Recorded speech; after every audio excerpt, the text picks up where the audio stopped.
കണ്ണിക്കണ്ട നാസ്തികൻ വന്ന് ഹൈന്ദവ ആചാരങ്ങളെ കുറിച്ച് പറഞ്ഞാൽ കടന്നു പോകാൻ പറയാനുള്ള കരുത്ത സനാതന ധർമ്മികൾക്ക് വേണം. നാസ്തികനാണോ ഹിന്ദു ആചാരങ്ങളെ കുറിച്ച് പറയേണ്ടത്?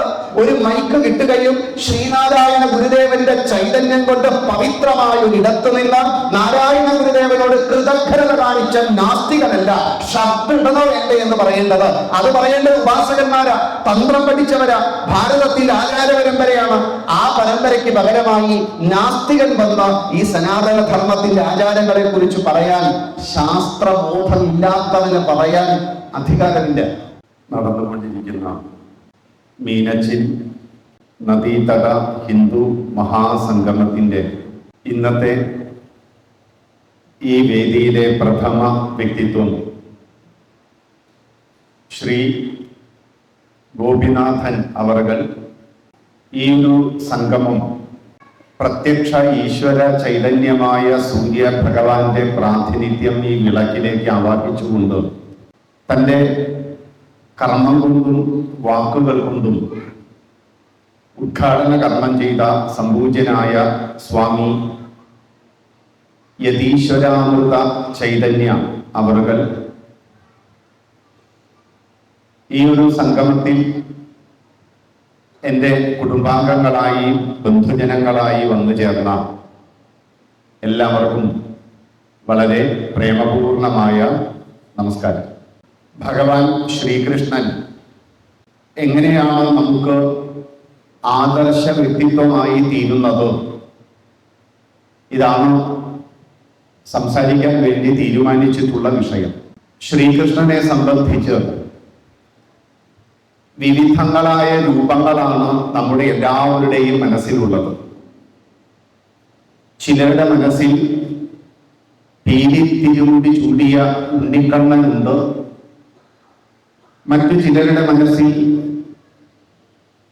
വെണ്ണ തട്ട് തിന്നുന്ന ആ കണ്ണനുമുണ്ട്.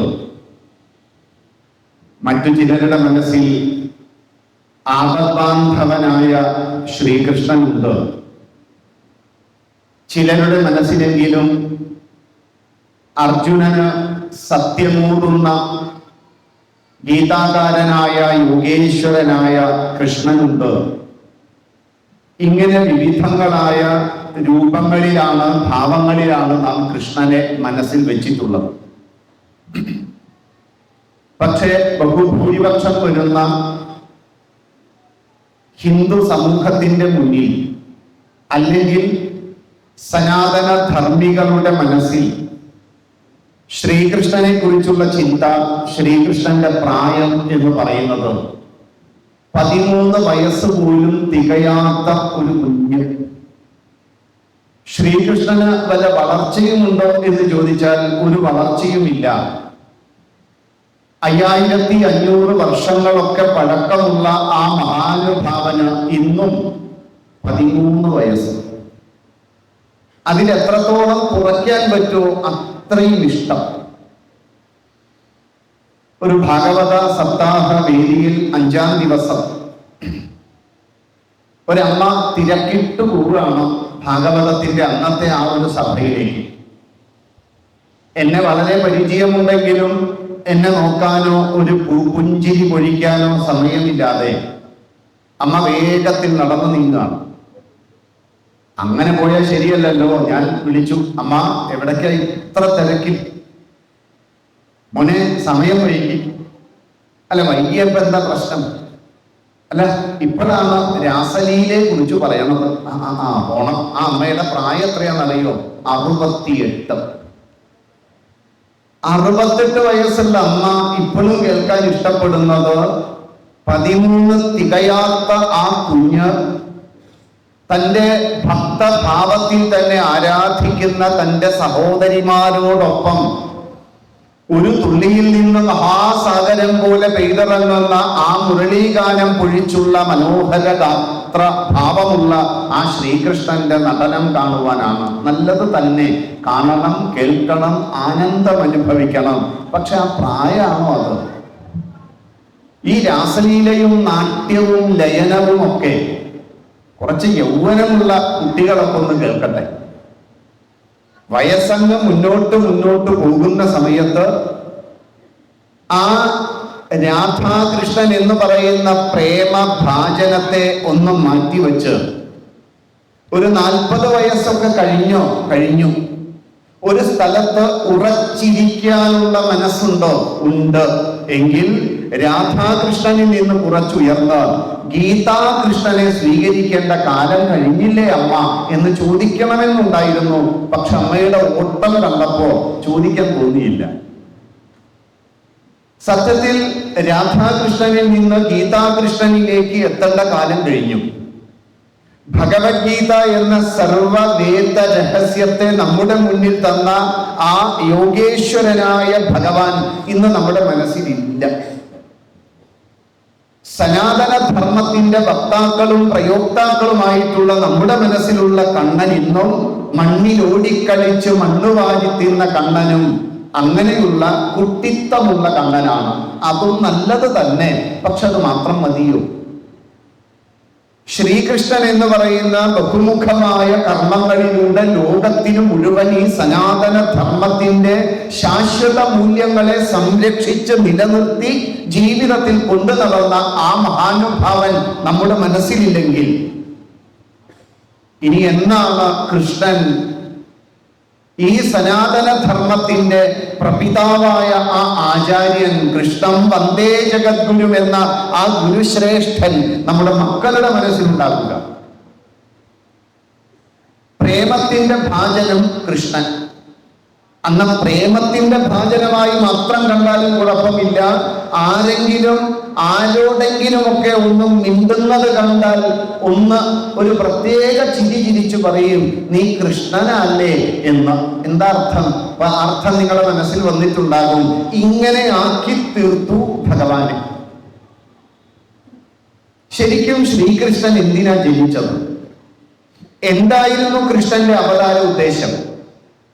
ഏതൊരു സത്യത്തെ സാക്ഷാത്കരിക്കാനാണ് ആ ഗുരുശ്രേഷ്ഠൻ, ആ യോഗേശ്വരൻ എന്തിനാണ് ജനിച്ചത്?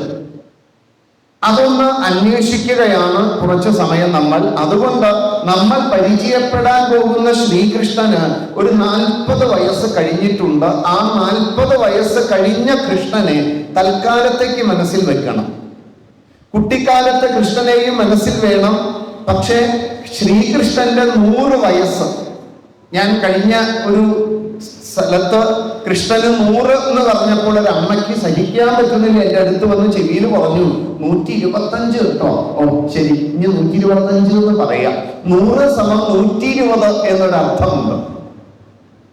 100 സമം 120. അതുകൊണ്ടാണ് ശ്രീകൃഷ്ണൻ 120 വയസ്സിനപ്പുറമൊക്കെ ജീവിച്ചു എന്ന് പറഞ്ഞ മനസ്സിലാക്കുക. 100 വയസ്സ് അല്ലെങ്കിൽ വേദവിരുദ്ധമാണത്. ശതായു പുരുഷ എന്നാണ്. 100 മനുഷ്യന്റെ ആയുസ്. നമ്മൾ ഈ 84 ആകുമ്പോ നവതി എന്നൊക്കെ പറയാറില്ലേ? ആ കണക്കിൽ അങ്ങ് എടുത്താൽ മതി. 100 സമം 120. അത്രയും കാലം ജീവിച്ച ആ കൃഷ്ണന്റെ ജീവിതത്തിലേക്ക് നമുക്കൊരു പ്രദക്ഷിണം ചെയ്യണം. ആ കൃഷ്ണനെ നമുക്കൊന്ന് നോക്കിക്കാണണം. എങ്കിൽ എന്തിനാണ് കൃഷ്ണൻ ജനിച്ചത്? ശ്രീകൃഷ്ണൻ ജനിച്ച കാലഘട്ടം, ആ പശ്ചാത്തലം, അന്നത്തെ സാമൂഹ്യ അന്തരീക്ഷം, അന്നത്തെ നിയമങ്ങളൊക്കെ മനസ്സിൽ വെച്ചു വേണം കൃഷ്ണനെ മനസ്സിലാക്കാൻ. നമ്മൾ ഏത് വ്യക്തിയുടെ ജീവചരിത്രം വായിക്കുമ്പോഴും പഠിക്കുമ്പോഴും ആ വ്യക്തി ജീവിച്ചിരുന്ന ഒരു കാലമുണ്ടല്ലോ, ആ വ്യക്തി ജീവിച്ചിരുന്ന കാലത്തുള്ള നിയമങ്ങളുണ്ടല്ലോ, അന്നത്തെ സാമൂഹ്യപരമായിട്ടുള്ള ചുറ്റുപാടുകളും ജീവിത രീതികളും ഒക്കെ നമ്മുടെ മനസ്സിൽ വന്നേ പറ്റൂ. എന്നാലേ കൃഷ്ണനെ മനസ്സിലാവും. സനാതന ധർമ്മം ഊർധ്വശ്വാസം വലിച്ച് നശിച്ച് നാമാവശേഷമാകാൻ പോയ ഒരു കാലത്താണ് കൃഷ്ണൻ ജനിച്ചത്. അങ്ങനെ ഒരു കാലത്ത് രാമനും ജനിച്ചത്. സനാതന ധർമ്മത്തെ സംരക്ഷിക്കുക മാത്രമാണ് എല്ലാ അവതാരവരിഷ്ഠന്മാർ. അത് ഏതെങ്കിലുമൊക്കെ രൂപത്തിലോ ഭാവത്തിലോ ആയിരിക്കും. അത് ചിലപ്പോൾ കവിയാകാം, കലാകാരനാകാം, അല്ലെങ്കിൽ ഏതെങ്കിലും ധീരനാകാം, ഒരു വീരനാകാം, വീരാംഗനയാകാം, നല്ല മാതൃഭാവത്തിലായിരിക്കാം. വ്യത്യസ്ത രൂപഭാവങ്ങളിൽ അവതാരങ്ങൾ ഉണ്ടാകാം. ആ കാലത്ത് കൃഷ്ണനായിരുന്നു. ഏത് കാലത്ത്? ദ്വാപരം എന്ന് പറയുന്ന ആ യുഗത്തിന്റെ കാലം. ഏതു ദ്വാപരം? പുരാണ പ്രസിദ്ധമായ ലക്ഷങ്ങളുടെ കണക്കിലുള്ള ദ്വാപരത്തെ മാറ്റിവെക്കണം. പുരാണ പ്രസിദ്ധമായ ലക്ഷങ്ങളുടെ കണക്കുള്ള ത്രേതായുഗത്തെയും മാറ്റിവെക്കണം. ചരിത്രപരമായി 7000 വർഷങ്ങൾക്ക് മുൻപ് ജീവിച്ചിരുന്ന ശ്രീരാമനും അതിനൊരു 1500 വർഷങ്ങൾക്ക് ശേഷം ജനിച്ച ശ്രീകൃഷ്ണനും, അപ്പോൾ ഒരു 5100-200 വർഷം ആ കണക്കിൽ കൃഷ്ണനെയും, ഒരു 6500-700 വർഷം മുൻപ് ജീവിച്ച ശ്രീരാമനെയും മനസ്സിൽ നമ്മൾ പ്രതിഷ്ഠിക്കണം. പുരാണങ്ങളിലെ കഥ തൽക്കാലത്തേക്ക് മാറ്റിവെക്കൂ. എന്നിട്ട് ആ ജനിച്ച കാലം ഒന്ന് മനസ്സിലാക്കുക. എന്തായിരുന്നു ദ്വാപരം? ദ്വാപരം നല്ലപോലെ മനസ്സിലാകണമെങ്കിൽ കഴിഞ്ഞുപോയ ഒരു 20 വർഷങ്ങൾക്ക് മുൻപുള്ള ഭാരതത്തെ കുറിച്ച് കൂടി നാം മനസ്സിലാക്കണം. 2004 മുതൽ 2014 വരെയുള്ള ഈ ഭാരതം എന്ന് പറയുന്ന വിശാല രാഷ്ട്രത്തിന്റെ ഉള്ളിൽ നടന്ന കൊള്ളരുതായ്മകളൊക്കെ മനസ്സിൽ വരുത്തണം. അകാല ചരമമടയാൻ പോയ ഒരു ഭാരതത്തെ 2014 മുൻപും ശേഷവുമുള്ള ഭാരതത്തെ നാം നല്ലപോലെ രാഷ്ട്രീയത്തിന്റെ തിമിരമില്ലെങ്കിൽ മനസ്സിലാക്കണം. നമ്മുടെ ബുദ്ധി ഏതെങ്കിലും ഒരു രാഷ്ട്രീയത്തിന് അടിമപ്പെട്ടിട്ടുണ്ടെങ്കിൽ പറഞ്ഞാൽ മനസ്സിലാകില്ല. നമ്മുടെ മനസ്സിൽ സനാതന ധർമ്മം എന്ന ഈ ആത്മാവ്, സത്യം, സ്വത്വം, അതിൻ്റെ ആ ആത്മഭാവം ഉണ്ടെങ്കിൽ പറയുന്നത് മനസ്സിലാകും. അതുകൊണ്ട് ദ്വാപരം മനസ്സിലാക്കുമ്പോൾ 10 വർഷത്തെ ഭാരതം, 2004 മുതൽ 2014 വരെയുള്ള ഭാരതം, ആ ഭാരതം മനസ്സിൽ വെക്കുക. എന്നിട്ട് ദ്വാപരത്തെ മനസ്സിലാക്കുക.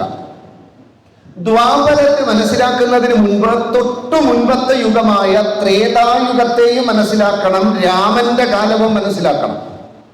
എന്താണ് രാമന്റെ കാലവും കൃഷ്ണന്റെ കാലവും തമ്മിലുള്ള വ്യത്യാസം? ഒരു 1000-1200 വർഷത്തെ കാലഗണനയുടെ വ്യത്യാസമുണ്ട്.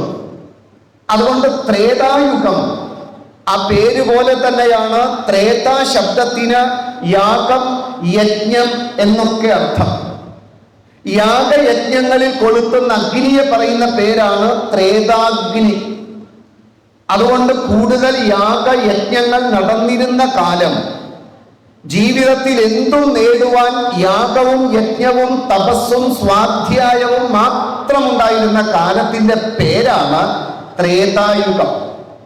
ത്രേത എന്ന് പറഞ്ഞാൽ യജ്ഞം, യാഗം. അതുകൊണ്ട് യാഗ, യജ്ഞ, തപ, സ്വാധ്യായങ്ങൾ മാത്രം കൈമുതൽ. ഏത് ലക്ഷ്യം നേടണോ ആ ലക്ഷ്യത്തിന് ഒന്നില്ലെങ്കിൽ തപസ്, അല്ലെങ്കിൽ സ്വാധ്യായം, അല്ലെങ്കിൽ യാഗം, യജ്ഞം. ദശരഥന് മക്കളില്ല. മക്കളില്ലെങ്കിൽ അന്നത്തെ കാലത്ത് പുത്രകാമേഷ്ടി എന്ന യാഗം ചെയ്യൂ, മക്കൾ ഉണ്ടാകും. അഥർവവേദ പ്രോക്തങ്ങളായിട്ടുള്ള, അഥർവവേദം പറയുന്ന ആ മന്ത്രങ്ങൾ ഉച്ചരിച്ച് ആ മന്ത്രത്തിലൂടെ ലഭ്യമായി, തപസ്സിലൂടെ ലഭ്യമായി, യജ്ഞത്തിലൂടെ ലഭ്യമായി രാമനെ അല്ലെങ്കിൽ ദാശരഥിമാരെ. മക്കളുണ്ടാകാൻ യാഗം. തന്റെ 100 മക്കളെയും പെൺമക്കളെയും വിവാഹം കഴിച്ചയച്ച കുശനാഭൻ ഒരു പുത്രന് വേണ്ടി രാമായണ കാലത്ത് ഒരു ആൺകുഞ്ഞിനെ വേണം. 100 പെൺമക്കളും വിവാഹം കഴിഞ്ഞു പോയി. അദ്ദേഹം അതിനെ കണ്ടെത്തിയ വഴി പുത്രകാമേഷ്ടി എന്ന യാഗമാണ്. ദശരഥൻ മാത്രമല്ല, നിരവധി പേർ പുത്രകാമേഷ്ടിയിലൂടെ ആൺമക്കളെ സ്വീകരിച്ചിട്ടുണ്ട്. ആ മകനാണ് വിശ്വാമിത്രന്റെ പിതാവായ ഗാധി. ഗാധീനന്ദനൻ എന്ന വിശ്വാമിത്രനെ വിളിക്കുക. ആ ധീമാന്റെ അച്ഛൻ പുത്രകാമേഷ്ടി യാഗത്തിലൂടെ ഉണ്ടായതാണ്. രാവണനും തന്റെ സഹോദരന്മാർക്കും കൂടുതൽ ശക്തി വേണം. അവരെന്താ തിരഞ്ഞെടുത്തത്? അവർ തിരഞ്ഞെടുത്ത വഴി തപസ്സാണ്.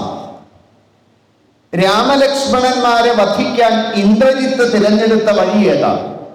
നികുംഭികയിൽ പോയി തപസ് ചെയ്യ, യാഗം ചെയ്യ.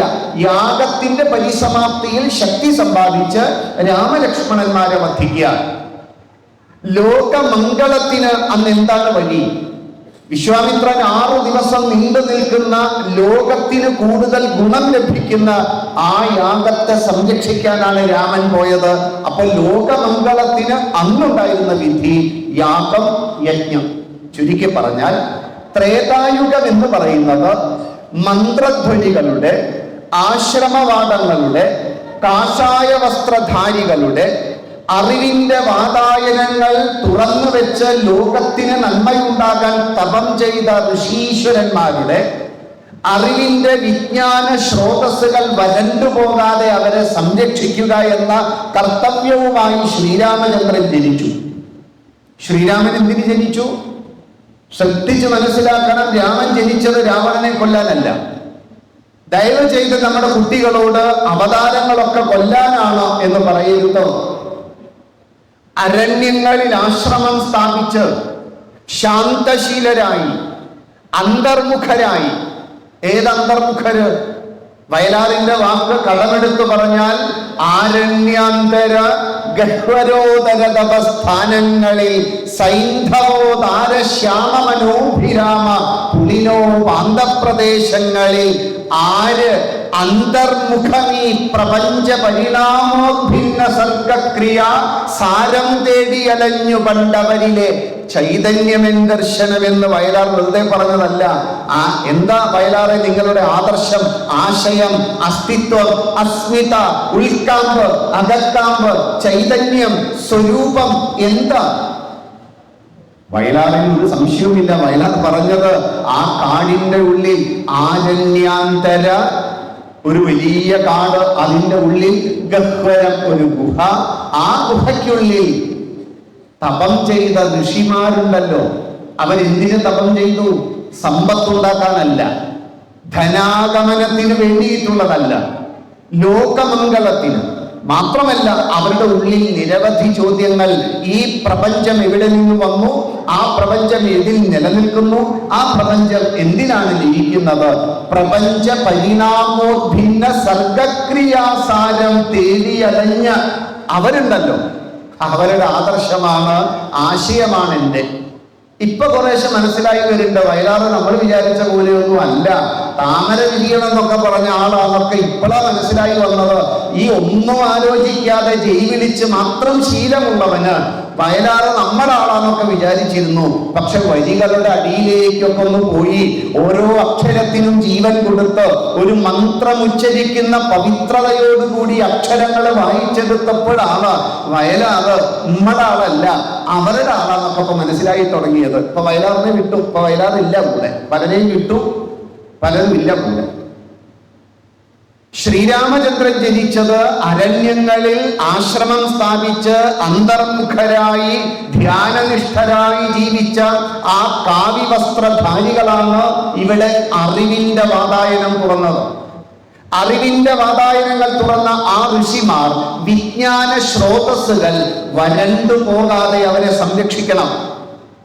നേരത്തെ ഉദ്ഘാടന ഭാഷണത്തിൽ പറഞ്ഞ ആ 4 വേദങ്ങൾ ലോകത്തിന് സർവർക്കും കൊടുത്ത അറിവിന്റെ വെളിച്ചം നൽകിയ ആ ഋഷിമാർ സംരക്ഷിക്കപ്പെട്ടില്ലെങ്കിൽ അറിവ് നഷ്ടപ്പെടും, സനാതനധർമ്മം നശിക്കും. അതുകൊണ്ട് ആ ഋഷിമാരെ സംരക്ഷിക്കാൻ ശ്രീരാമചന്ദ്രൻ വനവാസത്തിന്റെ 10 വർഷം, മനസ്സിലാക്കണേ, ശ്രീരാമൻ വനവാസത്തിന് പോയിട്ട് ശീതളിമയുള്ള സുഖമുള്ള കാട്ടിൽ തന്റെ ഭാര്യയോടൊപ്പം സുഖിച്ച് ജീവിക്കാൻ പോയവനല്ല. മറിച്ചു പോയത് 10 വർഷം സർവ ആശ്രമങ്ങളിലും പോയി അവർ നേരിടുന്ന പ്രശ്നങ്ങളെ മനസ്സിലാക്കി ഈ യാഗ യജ്ഞ കർമ്മങ്ങൾക്ക് സഹായിയായി അവരെ നേരിടുന്ന അതിർത്തി കടന്നു വന്ന ആ ക്രൂരന്മാരായിട്ടുള്ള നിശാചരന്മാരെ 14,000 പേരെ ഒറ്റയടിക്ക് രാമനില്ലാതാക്കി. രാക്ഷസം വിമുക്തമാക്കി. എന്നിട്ട് ഈ ജ്ഞാന സ്രോതസ്സുകൾക്ക്, കാഷായ വസ്ത്രധാരികൾക്ക് ജീവിക്കാനുള്ള അന്തരീക്ഷം ഒരുക്കി കൊടുത്തു രാമൻ. അല്ലാതെ ഇവിടേക്ക് വന്ന് ഈ ഭാരതത്തിന്റെ നെഞ്ചകം തകർക്കുന്നവരോട് ശ്രീരാമചന്ദ്രൻ ഒരിടത്തും പോയി അവരുമായി ചർച്ചയ്ക്കൊന്നും നിന്നില്ല. രാമൻ ചെയ്തത് സർവ്വതിനെയും കൊന്നൊടുക്കി. മാവോയിസ്റ്റ് ആക്രമണകാരികളോട് ചർച്ചയില്ല, ഈ നാടിന്റെ നെഞ്ചകം തകർക്കുന്നവരോട് ചർച്ചയില്ല. അവരെ കൊല്ലുക എന്നതാണ് ശ്രീരാമചന്ദ്രൻ ചെയ്ത പ്രവൃത്തി. ആ പ്രവൃത്തിയാണ് ശ്രീരാമന്റെ ജന്മോദ്ദേശം. ആശ്രമങ്ങളെ, കാവ്യവസ്ത്രധാരികളെ, സന്യാസിമാരെ, അറിവിന്റെ വാതായനങ്ങൾ തുറന്ന ആ വിജ്ഞാന സ്രോതസ്സുകളെ ശ്രീരാമചന്ദ്രൻ രക്ഷിക്കുകയായിരുന്നു രാമന്റെ ജീവിതത്തിൽ ഒന്നാമത്തെ ഉദ്ദേശം. അതിന് ജീവിതത്തിന്റെ 10 വർഷം രാമൻ സമർപ്പിച്ചു. ഇതിനാരെ കുഴപ്പമുണ്ടാക്കിയത്? ശ്രീലങ്കയിൽ നിന്ന് പടയെടുത്ത് വന്ന ഒരുവൻ തന്റെ കൂട്ടാളികളെ മുഴുവൻ ഈ ഭാരതത്തിലേക്ക് കടത്തിയിട്ട് ഭാരതത്തിന്റെ ഉള്ളിൽ അന്തർചിത്രമുണ്ടാക്കി. അങ്ങനെയുള്ളവരെ അതിന്റെ മൂലകാരണത്തെ അതിർത്തി കടന്ന് ചെന്ന് ഒരു സർജിക്കൽ സ്ട്രൈക്ക് എന്നൊക്കെ നമ്മൾ പറയില്ലേ, ശ്രീരാമചന്ദ്രൻ ചെന്ന് മൂലകാരണത്തെ വേരോടെ പിഴുതു കളഞ്ഞു. അപ്പൊ കൊല്ലുക എന്നത് സംരക്ഷണത്തിന്റെ ഭാഗമാണ്, വെറുതെ അങ്ങ് പോയി കൊന്നതല്ല. ഇതാണ് ശ്രീരാമചന്ദ്രന്റെ ജന്മോദ്ദേശം. പക്ഷെ ആ യുഗത്തിനൊരു ഗുണമുണ്ടായിരുന്നു. ആ യുഗം വലിയ പ്രശ്നങ്ങളില്ലായിരുന്നു. ശ്രീരാമന് സത്യത്തിൽ സുഖമായിരുന്നു. ശ്രീരാമന്റെ ജന്മം നല്ല കൊട്ടാരത്തിൽ, അച്ഛൻ, അമ്മ, പരിചാരകർ, സുഖലോലുപത എല്ലാം രാമനുണ്ടായിരുന്നു. വിദ്യാഭ്യാസത്തിന് രാമന് സുഖമായിരുന്നു. ഇഷ്ടമുള്ള ഭക്ഷണം നൽകുവാനായി പരിചാരകന്മാർ ഇഷ്ടം പോലെ ഉണ്ട്. 13 വയസ്സായപ്പോഴേക്ക് രാമൻ വേദം പഠിച്ചു. പ്രത്യേകിച്ചും ക്ഷത്രിയന്റെ വീര്യമുള്ള ആ ധനുർവേദവും പഠിച്ച് വേഗത്തിലോടുന്ന വാഹനങ്ങൾ, അന്നുള്ള തേരും കുതിരയും ആനയും ഒക്കെ പഠിച്ച് സർവവിദ്യയുടെയും ഉടയോനായപ്പോഴാണ് അച്ഛൻ പറഞ്ഞത്, രാമൻ താരുണ്യത്തിന്റെ തിരുനടയിലെത്തിയല്ലോ, രാമനൊരു വിവാഹം കഴിപ്പിക്കണ്ടേ എന്ന്. എല്ലാം പഠിച്ചവനെയാണ് വിവാഹം കഴിപ്പിച്ചതെന്ന് മറക്കരുത്. ഏതായാലും ശ്രീരാമന്റെ കാലത്ത് വലിയ പ്രശ്നങ്ങളില്ല. ആ കാലം വലിയ സംഘർഷങ്ങളില്ല. ആകെ 2 രാജ്യത്ത് 2 കുഴപ്പക്കാരേ ഉള്ളൂ. അവരെ ഒന്ന് ശരിയാക്കി എടുത്താൽ മതി. അതിനുള്ളവരെ ആ നാട്ടിൽ നിന്ന് രാമൻ കണ്ടെത്തി അവരിലൂടെ പണി തീർത്തു. രാമന് സുഖം. രാമന് പുതിയ ഒരു വ്യവസ്ഥയും സൃഷ്ടിക്കേണ്ടിയിരുന്നില്ല. ഉള്ള വ്യവസ്ഥയ്ക്കുള്ളിൽ നിന്ന് ആ ഭരണഘടനയിലെ നിയമങ്ങളെ നല്ലപോലെ പഠിച്ച് അതിനുപയോഗിച്ചാൽ മതി. രാമൻ പുതിയ ഒരു അമെൻഡ്മെന്റ്സും വരുത്തിയില്ല. ഉള്ള ഭരണഘടനയെ സംരക്ഷിച്ച് ഉള്ളിലുള്ള നന്മകളെ കണ്ടെത്തി രാമൻ തന്റെ ഭരണം നടത്തി. അതുകൊണ്ട് പുതിയ ഒരു വ്യവസ്ഥയും രാമൻ സൃഷ്ടിച്ചില്ല. ഉള്ള വ്യവസ്ഥയെ നല്ലപോലെ രാമൻ സംരക്ഷിച്ചു. ഇനി കൃഷ്ണനെ മനസ്സിലാക്കും. രാമന് ഈ വിധത്തിൽ മനസ്സിലായെങ്കിൽ കൃഷ്ണനെ മനസ്സിലാക്കുക. കൃഷ്ണൻ ജനിച്ച കാലം സർവ പ്രശ്നങ്ങളുടെയും കാലമാണ്. രാമന്റെ പോലെ സുഖമായിരുന്നില്ല ശ്രീകൃഷ്ണന്റെ കുട്ടിക്കാലം. അത് മൊത്തം സംഘർഷമായിരുന്നു. രാമന് കൊട്ടാരത്തിൽ സുഖമായിരുന്നു 13 വയസ്സ്. കൃഷ്ണൻ കൊട്ടാരത്തിലല്ല, കുടിലിലാണ് 13 വർഷം ജീവിച്ചത്. മൊത്തം സംഘർഷം. ഈ സംഘർഷം മനസ്സിലാക്കണമെങ്കിൽ ആ യുഗം മനസ്സിലാക്കണം. ദ്വാപരം എന്ന് പറയുന്നത് സർവ ആശയക്കുഴപ്പങ്ങളുടെയും ലോകമായിരുന്നു, കാലമായിരുന്നു. മൊത്തത്തിൽ ആശയക്കുഴപ്പമാണ്. തമ്മിത്തല്ലിന്റെയും പിടിച്ചടക്കലിന്റെയും കാലമായിരുന്നു ദ്വാപര യുഗത്തിന്റെ സ്വഭാവം എന്ന് പറയുന്നത്. തെറ്റായ ജീവിതാചരണങ്ങളുടെ കാലമായിരുന്നു ദ്വാപരം എന്ന് പറയുന്ന കാലത്തിന്റെ പ്രത്യേകത. ധർമ്മതത്വം കൺമറഞ്ഞുപോയ കാലമായിരുന്നു ദ്വാപരത്തിൽ ഉണ്ടായിരുന്നത്. ആചരണ വൈകൃതത്തിന്റെയും ഉപഭോഗ ഭ്രാന്തിന്റെയും സ്വഭാവമുള്ള സമൂഹമായിരുന്നു അന്നത്തെ ആ ദ്വാപരത്തിൽ ഉണ്ടായിരുന്നത്. സമൂഹ ശരീരത്തെ മൊത്തത്തിൽ ബാധിച്ച മാറാരോഗം കൊണ്ട് ശരീരം വല്ലാതെ ആരോഗ്യം ക്ഷയിച്ച സ്ഥിതിയായിരുന്നു ദ്വാപരത്തിൽ ഉണ്ടായിരുന്ന ആ കാലം. അധികാരത്തിന്റെ ബലം ഉപയോഗിച്ചുകൊണ്ട് അവിവേകവും അന്യായവും മാത്രം കാണിച്ചുകൊണ്ടിരുന്ന കാലമായിരുന്നു ആ 10 വർഷം. മറക്കരുത്, അതായിരുന്നു ദ്വാപരത്തിലും ഉണ്ടായിരുന്നത്. സമൂഹത്തിന്റെയും രാഷ്ട്രത്തിന്റെയും നിലനിൽപ്പ് നോക്കാതെ വൈയക്തികമായ അഹങ്കാരങ്ങൾക്കും സ്ഥാനങ്ങൾക്കും വേണ്ടി സർവ കൊള്ളരുതായ്മയും ചെയ്തുകൊണ്ടിരുന്ന കാലമായിരുന്നു ദ്വാപരം എന്ന് പറയുന്ന കാലം. തപസ്സിലൂടെയും സാധനയിലൂടെയും കിട്ടിയ സിദ്ധികൾ മുഴുവൻ സമൂഹത്തിന്റെ ദ്രോഹത്തിന് വേണ്ടി ഉപയോഗിച്ചു കൊണ്ടിരുന്ന കാലമായിരുന്നു ഈ ദ്വാപരം എന്ന് പറയുന്ന കാലം. ഇത് തന്നെയായിരുന്നു 10 വർഷത്തെ ഭാരതവും. 2004 മുതൽ 14 വരെ ഈ പറഞ്ഞതിനോട് ചേർത്ത് വച്ച് അന്നത്തെ കാലത്തെ നാം മനസ്സിലാക്കണം. ഈ സമയത്താണ് ശ്രീകൃഷ്ണൻ ജനിച്ചത്. സ്വാഭാവികമായിട്ടും ശ്രീകൃഷ്ണന്റെ കർമ്മ പരിപാടി എന്തായിരിക്കും? ഈ പ്രശ്നങ്ങളെ പരിഹരിക്കുക, അതിനുള്ള കരുത്തു നേടുക, അതിനു പറ്റി ആളുകളെ സംഘടിപ്പിക്കുക, അതിനുവേണ്ടി സമൂഹത്തിന്റെ വിശ്വാസമാർജിക്കുക, അതിനായി ജീവിതത്തെ സമർപ്പിക്കുക, അതിനനുസരിച്ച ഒരു മനസ്ഥിതി വളർത്തിയെടുക്കുക. വ്യവസ്ഥിതിയല്ല, മനസ്ഥിതി വളർത്തിയെടുക്കുക. അതിനുവേണ്ടി ശ്രീകൃഷ്ണന് മൊത്തത്തിൽ മാറ്റം വരുത്തേണ്ടിയിരുന്നു. അതുകൊണ്ട് രാമൻ ചെയ്തതുപോലെ ശ്രീകൃഷ്ണന് ന്യൂനതകൾ ചെറുതായിട്ടൊക്കെ ഒന്ന് മാറ്റിയാൽ മാത്രം പോരായിരുന്നു. ശ്രീകൃഷ്ണന് മൊത്തത്തിൽ ന്യൂനത മാറ്റുകയല്ല, ഒരു നവീനത ഉണ്ടാക്കണമായിരുന്നു. നവനവമായൊരു ലോകത്തെ സൃഷ്ടിക്കണമായിരുന്നു. പോരാ, എന്തെങ്കിലുമൊക്കെ വിളക്കി ചേർത്ത് ഒപ്പിക്കാൻ അന്നത്തെ കാലത്ത് പറ്റില്ല. ശ്രീകൃഷ്ണന് മൊത്തത്തിൽ ഉടച്ചു വാർക്കണമായിരുന്ന ഒരു റീകൺസ്ട്രക്ഷൻ, ഉള്ളതിനെ അടിച്ചു മാറ്റി പുതിയ ഒരു ലോകത്തെ സൃഷ്ടിക്കണമായിരുന്നു ശ്രീകൃഷ്ണന്. അതുകൊണ്ട് ആ കാലത്ത് രാമന്റെ കാലത്തെ പോലെ ഒരു മര്യാദാ പുരുഷോത്തമൻ മാത്രമല്ല അന്നത്തെ കാലത്ത് വേണ്ടത്, മറിച്ച് ഒരു യുഗവിധാതാവിനെയാണ് അന്നത്തെ കാലത്ത് ആവശ്യം. ഒരു യുഗത്തെ സൃഷ്ടിക്കാൻ കെൽപ്പുള്ള ഒരു പൗരുഷശാലിയെ അന്നത്തെ കാലത്ത് ആവശ്യമുണ്ടായിരുന്നു. അതിനനുസരിച്ചായിരുന്നു ശ്രീകൃഷ്ണൻ തന്റെ കർമ്മപരിപാടികളൊക്കെ കണ്ടെത്തിയത്. സർവമേഖലയും മൂല്യച്യുതി വന്ന് നശിച്ച കാലം. യൂണിവേഴ്സിറ്റികളുടെ കാര്യം പറയാതിരിക്കുക ഭേദം. ഗവൺമെന്റുമായി ബന്ധപ്പെട്ട സർവ മേഖലയിലും അഴിമതി. ആ ഭരണചക്രം തിരിക്കേണ്ടവരെല്ലാം അതിൽ മുങ്ങിക്കുളിച്ച കാലം. എന്ത് ചെയ്യുമ്പോഴും തനിക്കെന്ത് ലാഭമെന്ന് വിചാരിച്ച കാലം. ഇങ്ങനെ മൊത്തത്തിൽ മൂല്യച്യുതിയുള്ള ആ കാലം പോലെ തന്നെയായിരുന്നു കൃഷ്ണന്റെ കാലം. സർവ്വതും തകർന്നു തരിപ്പണമായി. ഏതൊക്കെ മേഖല? അന്നത്തെ കാലത്തെ ഒന്നാമത്തെ മേഖല എന്ന് പറയുന്നത് രാജഗുരുക്കന്മാരാണ്. രാജഗുരുക്കന്മാരെ നമ്മൾ മനസ്സിലാക്കണം. ഈ രാജാക്കന്മാർക്ക് ശരിയായ വിധത്തിൽ രാജ്യഭരണ കാര്യങ്ങളിൽ സംശയങ്ങൾ ഒന്നുമില്ലാതെ പ്രവർത്തിക്കുവാൻ വേണ്ടിയിട്ട് രാജാവിനെ ഉപദേശിച്ചിരുന്ന ഒരു വൃന്ദമുണ്ടായിരുന്നു. അവരെയാണ് നമ്മൾ കുലഗുരു, രാജഗുരു എന്ന് വിളിക്കുക. അവർ സർക്കാർ വേതനം പറ്റില്ല.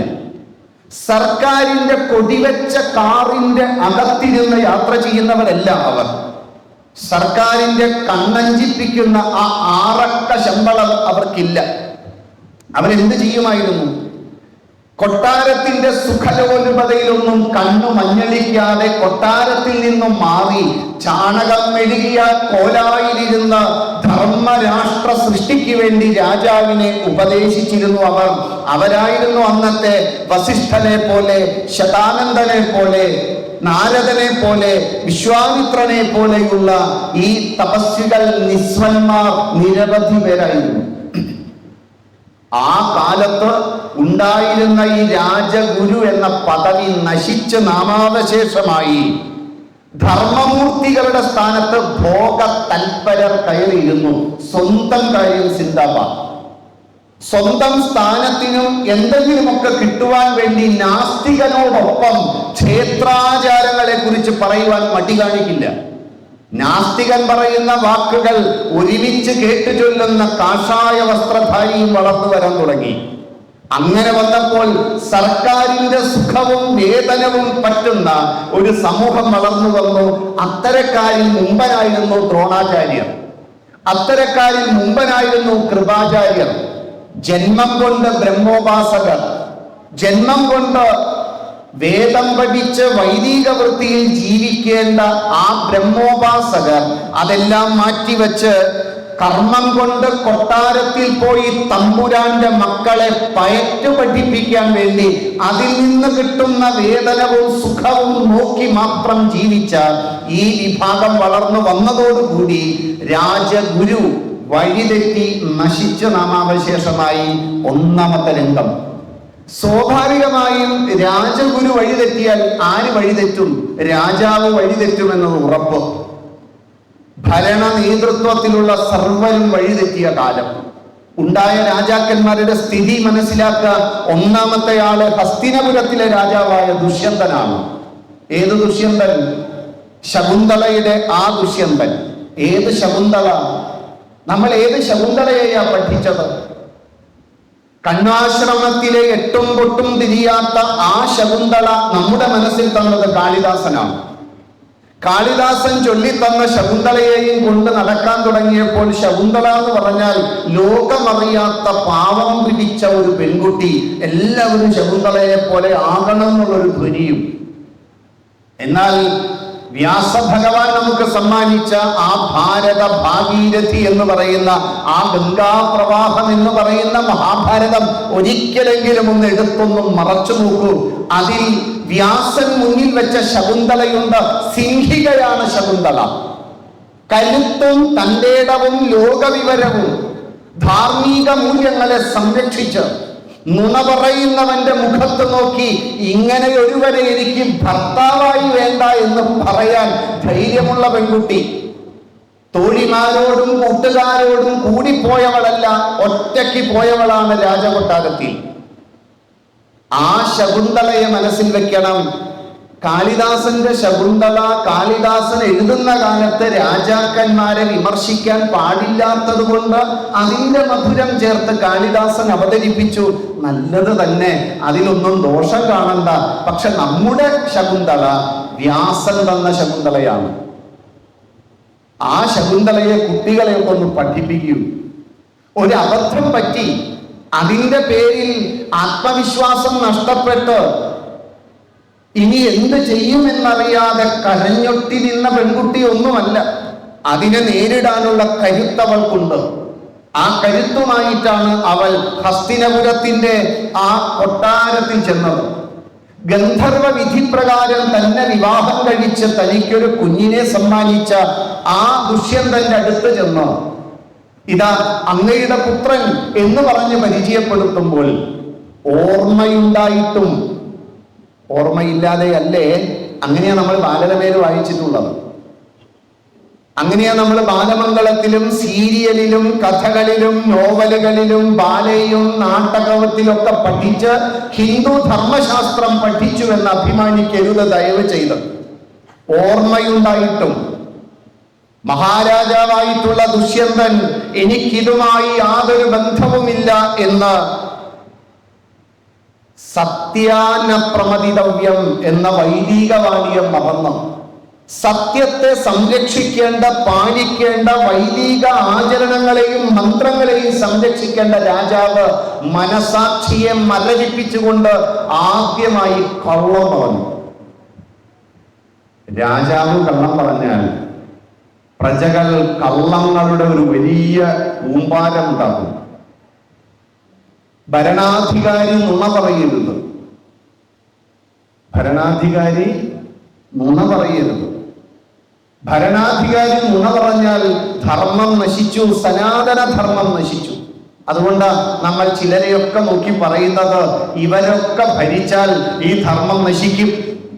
സനാതന മൂല്യങ്ങളെ സംരക്ഷിക്കുക എന്ന് പറഞ്ഞാൽ നുണ പറയരുതെന്നാണ്. സത്യാനപ്രമദിതവ്യം, സത്യം, അതിലാണ് ലോകം നിലനിൽക്കുന്നത്. അതിനെ നശിപ്പിച്ച ഒന്നാമത്തെ രാജാവ് കുലഗുരു രാജഗുരു വഴിതെറ്റിയപ്പോൾ ഭോഗതൽപരർ ഭരണാധികാരത്തിന്റെ സ്ഥിരാകേന്ദ്രങ്ങളിൽ കയറിയിരുന്നപ്പോൾ രാജ്യഭരണത്തിന്റെ മുന്നിൽ നിന്ന് ആ മുഖ്യനും വഴിതെറ്റി. രണ്ടാമത്തെ രാജാവ് കംസനാണ്, മധുരാധിപതി. നിലവിലുണ്ടായിരുന്ന യാദവന്മാരുടെ പാരമ്പര്യത്തെ മുഴുവൻ തകർത്ത് കളഞ്ഞ സ്വന്തം അച്ഛനെ പിടിച്ച് കാരാഗ്രഹത്തിലടച്ച് ആ പടികയറി സിംഹാസനത്തിലിരുന്ന സ്വേച്ഛാധിപതിയാണ് മധുരാധിപതിയായ കംസൻ. ആ കംസനെ നമ്മളാരും പിന്നെ മാതൃകയാക്കിയിട്ടില്ല. പക്ഷെ കംസനെ മാതൃകയാക്കിയവരുണ്ട്. അവരാണ് മുഗള ഭരണം നോക്കിയാൽ എല്ലാവരും സ്വന്തം അച്ഛനെ കാരാഗൃഹത്തിൽ അടച്ച് മകൻ രാജ്യഭരണം, ആ മകനെ അദ്ദേഹത്തിന്റെ മകൻ കൊന്ന് തരിപ്പണമാക്കി അല്ലെങ്കിൽ കാരാഗൃഹത്തിൽ അടച്ച് പട്ടിണിക്കിട്ട് ആ മകൻ കാരാഗൃഹത്തിൽ സുഖിക്കാൻ വേണ്ടി ചെയ്ത ഓരോ പ്രവൃത്തിയും മുഗള ഭരണം നോക്കിയാൽ അച്ഛനെയും അപ്പൂപ്പനെയും മക്കളെയും അമ്മാവനെയും ഒക്കെ കൊന്ന് കാരാഗൃഹത്തിലടച്ച് രാജ്യസുഖം ആഗ്രഹിച്ച ആ ഭരണമുണ്ട്. മിക്കവാറും കംസൻ അവരുടെ നേതാവാകാനാ സാധ്യത. അവര് മാത്രമേ കംസനെ ഇതുവരെ അനുകരിച്ചിട്ടുള്ളൂ. ഭാരതം അനുകരിച്ചിട്ടില്ല. നല്ല മാതൃകയല്ലാത്തതുകൊണ്ട് സുഖിക്കാൻ വേണ്ടിയിട്ടാണ്. ഇന്നും ഭാരതത്തിന്റെ അതിർത്തിയിലുള്ള ഈ മുഗള ഭരണത്തിന്റെ പേർപ്പെട്ട പാരമ്പര്യമുണ്ട് എന്ന് പറയുന്ന നാട്ടിൽ വല്ല സുസ്ഥതയുമുണ്ടോ? ഇന്നത്തെ ഭരണാധികാരി നാളെ കാരാഗൃഹത്തിലാണ്. ഇന്നത്തെ ഭരണാധികാരി ജീവനും കൊണ്ട് അയൽ രാജ്യത്ത് വന്ന് അഭയാർത്ഥിയായിരിക്കുകയാണ്. ജീവന് യാതൊരു സംരക്ഷണമില്ല. ഭരണാധികാരികളെ നശിപ്പിച്ച് ഭരണത്തിന്റെ സുഖങ്ങളിലേക്ക് കയറിപ്പറ്റുന്ന ഭോഗതൽപരരാണ് ഈ മുഗള ഭരണത്തിന്റെ സർവ്വമേഖലയിലും ഉണ്ടായിരുന്നത്. അത് ഇന്നും കാണുന്നു. ഏത് നാട്ടിലാണ് സ്വസ്ഥതയുള്ളത്? ഇവരുള്ള ഏതെങ്കിലും നാട്ടിൽ സ്വസ്ഥതയുണ്ടോ? സ്വസ്ഥതയില്ല. കാരണം അവരുടെ സ്വഭാവമാണ്. അതാണ്. കംസനാണ് പാരമ്പര്യത്തിൽ അവരുടെ നേതാവ്. രണ്ടാമത് വഴിതെറ്റിയ രാജാവ് കംസനാണ്. മൂന്നാമത് വഴിതെറ്റിയ രാജാവ് മഗധാധിപതിയായ ജരാസന്ധൻ, അന്നത്തെ പ്രധാന രാജാവാണ്. ജരാസന്ധൻ ക്ഷത്രിയന്മാർ യുദ്ധം ചെയ്തു കഴിഞ്ഞ രാജാക്കന്മാരെ ചിലപ്പോൾ കൊല്ലും, അല്ലെങ്കിൽ രാജാവ് പലായനം ചെയ്യും. പക്ഷേ ജരാസന്ധൻ ഈ രാജാക്കന്മാരെ മുഴുവൻ പിടിച്ച് കെട്ടി കാരാഗൃഹത്തിലിട്ട് ഇവരെയെല്ലാം നരബലി കൊടുക്കുവാൻ വേണ്ടി തീരുമാനിച്ച സ്വേച്ഛാധിപതിയായ ജരാസന്ധനാണ് വഴിതെറ്റിയ മൂന്നാമത്തെ രാജാവ്. നാലാമത്തെ രാജാവ് പ്രാഗ്ജ്യോതിഷം എന്ന് പറയുന്ന രാജ്യത്തിലെ രാജാവായ നരകൻ. നരകൻ എന്ന് പറഞ്ഞാൽ മനസ്സിലാവില്ല. നരകാസുരൻ. അപ്പോഴാണ് നമുക്ക് മനസ്സിലാവുക. കാരണം ബാലരമ വായിച്ചതൊക്കെ പഠിച്ചോണ്ടേ നമുക്ക് അതുകൂടി കേൾക്കണം. ആ നരകനെ കുലീനകളായ സ്ത്രീകളെ മുഴുവൻ തട്ടിക്കൊണ്ടുപോയ സ്ത്രീലമ്പടനായ ഉപഭോഗത്തിന്റെ ഭോഗതൽപരനായ രാജാവായിരുന്നു നരകൻ. ഇങ്ങനെ നോക്കിയാൽ ശ്രീകൃഷ്ണന് ചെയ്യാനുള്ള പ്രവൃത്തി ഈ നീതിമാർഗം വിട്ട് തന്നിഷ്ടപ്രകാരം രാജ്യം ഭരിക്കുന്ന ഈ രാജാക്കന്മാരെ മുഴുവൻ പൂർണ്ണമായും വേരോടെ പിഴുതു കളഞ്ഞ് അവിടെ ധർമ്മത്തെ സ്ഥാപിക്കണമായിരുന്നു കൃഷ്ണന്. ഇനി രാജഗുരു വഴിതെറ്റി, രാജാക്കന്മാർ വഴിതെറ്റി, ബുദ്ധിജീവികൾ എന്ന് പറയുന്നവരുടെ കാര്യം വലിയ കഷ്ടം. സമൂഹത്തിന്റെ യോഗക്ഷേമങ്ങളിൽ താല്പര്യമില്ലാത്ത ബുദ്ധിജീവികൾ വടക്കോട്ട് ഈ വലിയ കണ്ണടയൊക്കെ വെച്ച് അവിടെ തന്നെ പീഡനം നടക്കട്ടെങ്കിൽ ഇവിടെ ദുഃഖാചരണം. ഈ തൊട്ടടുത്ത് നടന്നതൊന്നും അവർ കാണില്ല. അവർക്ക് പ്രത്യേകമായൊരു കണ്ണുണ്ട്. അങ്ങനെയുള്ള സമൂഹത്തിന്റെ യോഗക്ഷേമങ്ങളിൽ താല്പര്യമില്ലാത്ത ബുദ്ധിജീവികൾ, ഭോഗതൽപരരായ ഈ ബുദ്ധിജീവികൾ, സ്ഥാനമാനങ്ങൾക്ക് വേണ്ടി സർവ്വതിനോടും ചേർന്നൊട്ടി നിൽക്കുന്നവർ. ഇങ്ങനെ നോക്കിയാൽ ക്ഷത്രിയ കുലം മൊത്തത്തിൽ നശിച്ചു. വേദങ്ങൾ അരുത് എന്ന് പറഞ്ഞ ചൂതുകളി ക്ഷത്രിയന്മാരുടെ പ്രധാന വിനോദമായി. വേദം പഠിച്ചവർ ചൂതുകളിയുടെ മുന്നിൽ കുറിച്ച് ഭസ്മക്കുറിയുമായിട്ട് വന്ന് ആദ്യം ഇരിക്കും. ആദ്യം ഇരുന്ന ആളാ ഭീഷ്മര്. തന്റെ കൊച്ചുമക്കളൊക്കെ ചൂത് കളിച്ച് സ്വയം നശിക്കുന്നത് കാണാൻ കാർന്നോര് വൃദ്ധൻ. പക്ഷേ വേദം പഠിച്ചവനാ, വൈദിക ശാസ്ത്രം അറിയുന്നവനാ, ശ്രീകൃഷ്ണ മഹത്വം അറിഞ്ഞവനാ. പക്ഷെ എന്ത് ചെയ്യാം? അങ്ങനെ ആ കാലത്ത് വേദം പഠിച്ചവൻ പോലും വേദം നിരോധിച്ച, വേദമൊരൊറ്റ ഒന്നിനെ മാത്രമേ നിരോധിച്ചിട്ടുള്ളത്, ചൂതുകളിയാണ്. ശ്രീകൃഷ്ണൻ പറയുന്നുണ്ട്, ആ ചൂതുകളി ഞാൻ അറിഞ്ഞിരുന്നെങ്കിൽ തടയുമായിരുന്നു. അരുതാത്ത ഒന്ന് ചൂതാട്ടമാണ്. ചൂതാട്ടത്തിൽ നമ്മൾ ഇന്നും മോശമൊന്നുമല്ല. ആ ചൂതാട്ടത്തെ അതിന്റെ മുന്നിൽ കുറിയും തൊട്ടിരിക്കുന്ന ഭീഷ്മർ, വിതുരർ, കൃപർ, ദ്രോണർ, സർവമുഖ്യന്മാരും അതിന്റെ മുന്നിൽ. മൊത്തത്തിൽ ശ്രീകൃഷ്ണന് ചെയ്യാനുള്ള പ്രവർത്തികൾ എന്തൊക്കെയായിരുന്നു? ഇതിനു വേണ്ടി ഇത്രയും സംഘർഷമുള്ള ഒരു സമൂഹത്തിൽ ജീവിച്ച് ആ സമൂഹത്തെ കൈകാര്യം ചെയ്യേണ്ട ശ്രീകൃഷ്ണൻ. സ്വാഭാവികമായും സംഘർഷങ്ങളുള്ള ഒരു സമൂഹത്തിൽ ജീവിക്കണമെങ്കിൽ സംഘർഷം കൊണ്ട് കരുത്താർജിച്ച ഒരു വ്യക്തിത്വം നേടിയെടുക്കണ്ടേ? അമ്മയുടെയും അച്ഛന്റെയും ഉരുട്ടിത്തരുന്ന ഉരുളയും കഴിച്ച് വീടിന്റെ മുന്നിലേക്ക് വെറുമിട്ട് കയറി ഈ സമൂഹത്തിന്റെ യാതൊരു പ്രശ്നവും അറിയാത്ത ഈ റിമോട്ട് കൺട്രോൾ ഉപയോഗിച്ച് നമ്മൾ വളർത്തുന്ന നമ്മളുടെ ബൊമ്മക്കുട്ടികൾക്ക് ജീവിതത്തിൽ ഉണ്ടാകുന്ന ഒരു പ്രതികൂല സാഹചര്യത്തെ നേരിടാനുള്ള കരുത്തുണ്ടാകുന്നു. കുറെ ബൊമ്മകളെ വളർത്തിയുണ്ടാകും. മണ്ണിലിറങ്ങല്ലേ, അഴുക്കാവും. അയ്യോ ഓടല്ലേ, വീഴും. ഇങ്ങനെ ഇരിക്കല്ലേ, പ്രശ്നം ഉണ്ടാവും. കഴിച്ചില്ലേ, ഇല്ല, 10 നേരം ഊട്ടുകയാണ്. വീട്ടിൽ കുറെ ഭഗവതികളെയും കുടിയിരുത്തിയിട്ടുണ്ട്. സൊമാറ്റോ ഭഗവതി പോലെയുള്ള കുറെ ഭഗവതികൾ. അവയെ എന്നും പ്രാർത്ഥിക്കുന്ന മക്കൾ, അതിനനുസരിച്ച് ഉറഞ്ഞു തുള്ളുന്ന മാതാപിതാക്കൾ. വേണ്ടതും വേണ്ടാത്തതുമൊക്കെ കുത്തി നിറച്ച് കൊടുത്ത് ഈ ബൊമ്മക്കുട്ടികളെ നാളെ ജീവിതത്തിൽ ഉണ്ടാകുന്ന ഒരു പ്രശ്നം പോലും നേരിടാൻ കെൽപ്പില്ലാത്ത കുറെ കുഞ്ഞുങ്ങളെ വളർത്തിയുണ്ടാക്കും. പരീക്ഷയ്ക്ക് മാർക്ക് കുറഞ്ഞു, ആ കുഞ്ഞ് ആത്മഹത്യ ചെയ്യും, ഉറപ്പ്. എന്തെങ്കിലും ഒരു സംഘർഷം നേരിട്ടു, വിഷാദ രോഗം, ഒരു പരീക്ഷയെ പോലും നേരിടാൻ പറ്റാത്ത കുഞ്ഞുങ്ങൾ. പരീക്ഷ വന്നാൽ എക്സാം ഫിയർ, പുതിയ വാക്കുകളാണ്. ഒരു 4ാം ക്ലാസ്സുകാരി എന്നോട് പറഞ്ഞു, സാറിന് ഞങ്ങളുടെ ടെൻഷൻ അറിയാമെന്നാണ്. അവൾക്കും ടെൻഷൻ. ആ സംഘർഷമുള്ള സമൂഹത്തിൽ ആ സമൂഹത്തെ സംഘടിപ്പിക്കണമെങ്കിൽ തികച്ചും സംഘർഷമുള്ള ജീവിതമായിരിക്കണം. കാരണം കരുത്തുള്ളവനെ എന്തെങ്കിലും മാറ്റം സമൂഹത്തിൽ ഉണ്ടാക്കാൻ പറ്റൂ, ദുർബലനെ കൊണ്ട് സാധ്യമല്ല. അതുകൊണ്ട് ശ്രീകൃഷ്ണന്റെ ജീവിതം നോക്കൂ. മറ്റുള്ളവരുടെ ജീവിതം പോലെ സുരക്ഷിതമായിരുന്നില്ല കൃഷ്ണന്റെ ജീവിതം. അനിശ്ചിതത്വവും അരക്ഷിതാവസ്ഥയുമായിരുന്നു കൃഷ്ണന്റെ ജീവിതം. ശൈശവം തൊട്ട് ശ്രീകൃഷ്ണന്റെ ജീവിതം അപകടം നിറഞ്ഞതായിരുന്നു. കൊല്ലുവാൻ നിരവധി പേർ ചുറ്റും. നമ്മളൊക്കെയാണെങ്കിൽ ഇന്ന് വീടിന്റെ ഉള്ളിൽ കയറിയിരുന്ന വീട് നല്ല ആമത്താഴിട്ട് പൂട്ടി എന്തൊക്കെ ചെയ്തേനെ, എന്റെ പേര് അവരുടെ ലിസ്റ്റിലുണ്ടെന്ന് പറഞ്ഞ ബോധം കെട്ട് വീണ് വലിയ സാമൂഹ്യ പ്രവർത്തകനെയും എനിക്കറിയാം. അതിന്റെ പേരിൽ ചിത്തഭ്രമം വന്നവനുമുണ്ട്.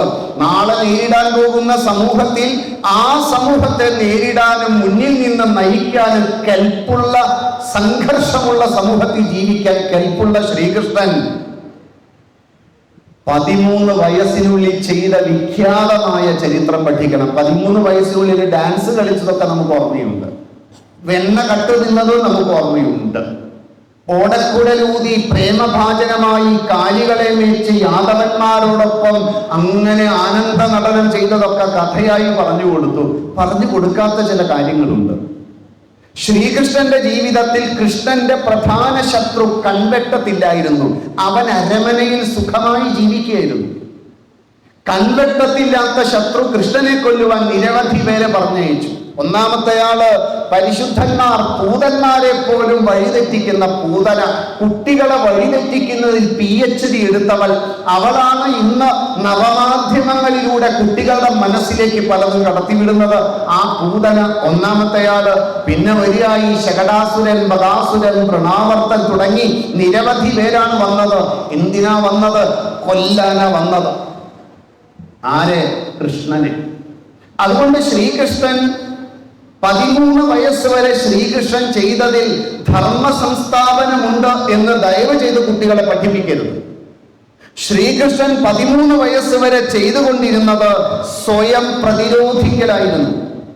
ഭാവിയിൽ ചെയ്യാൻ അതിബൃഹത്തായ കർമ്മങ്ങൾ എനിക്കുണ്ട്.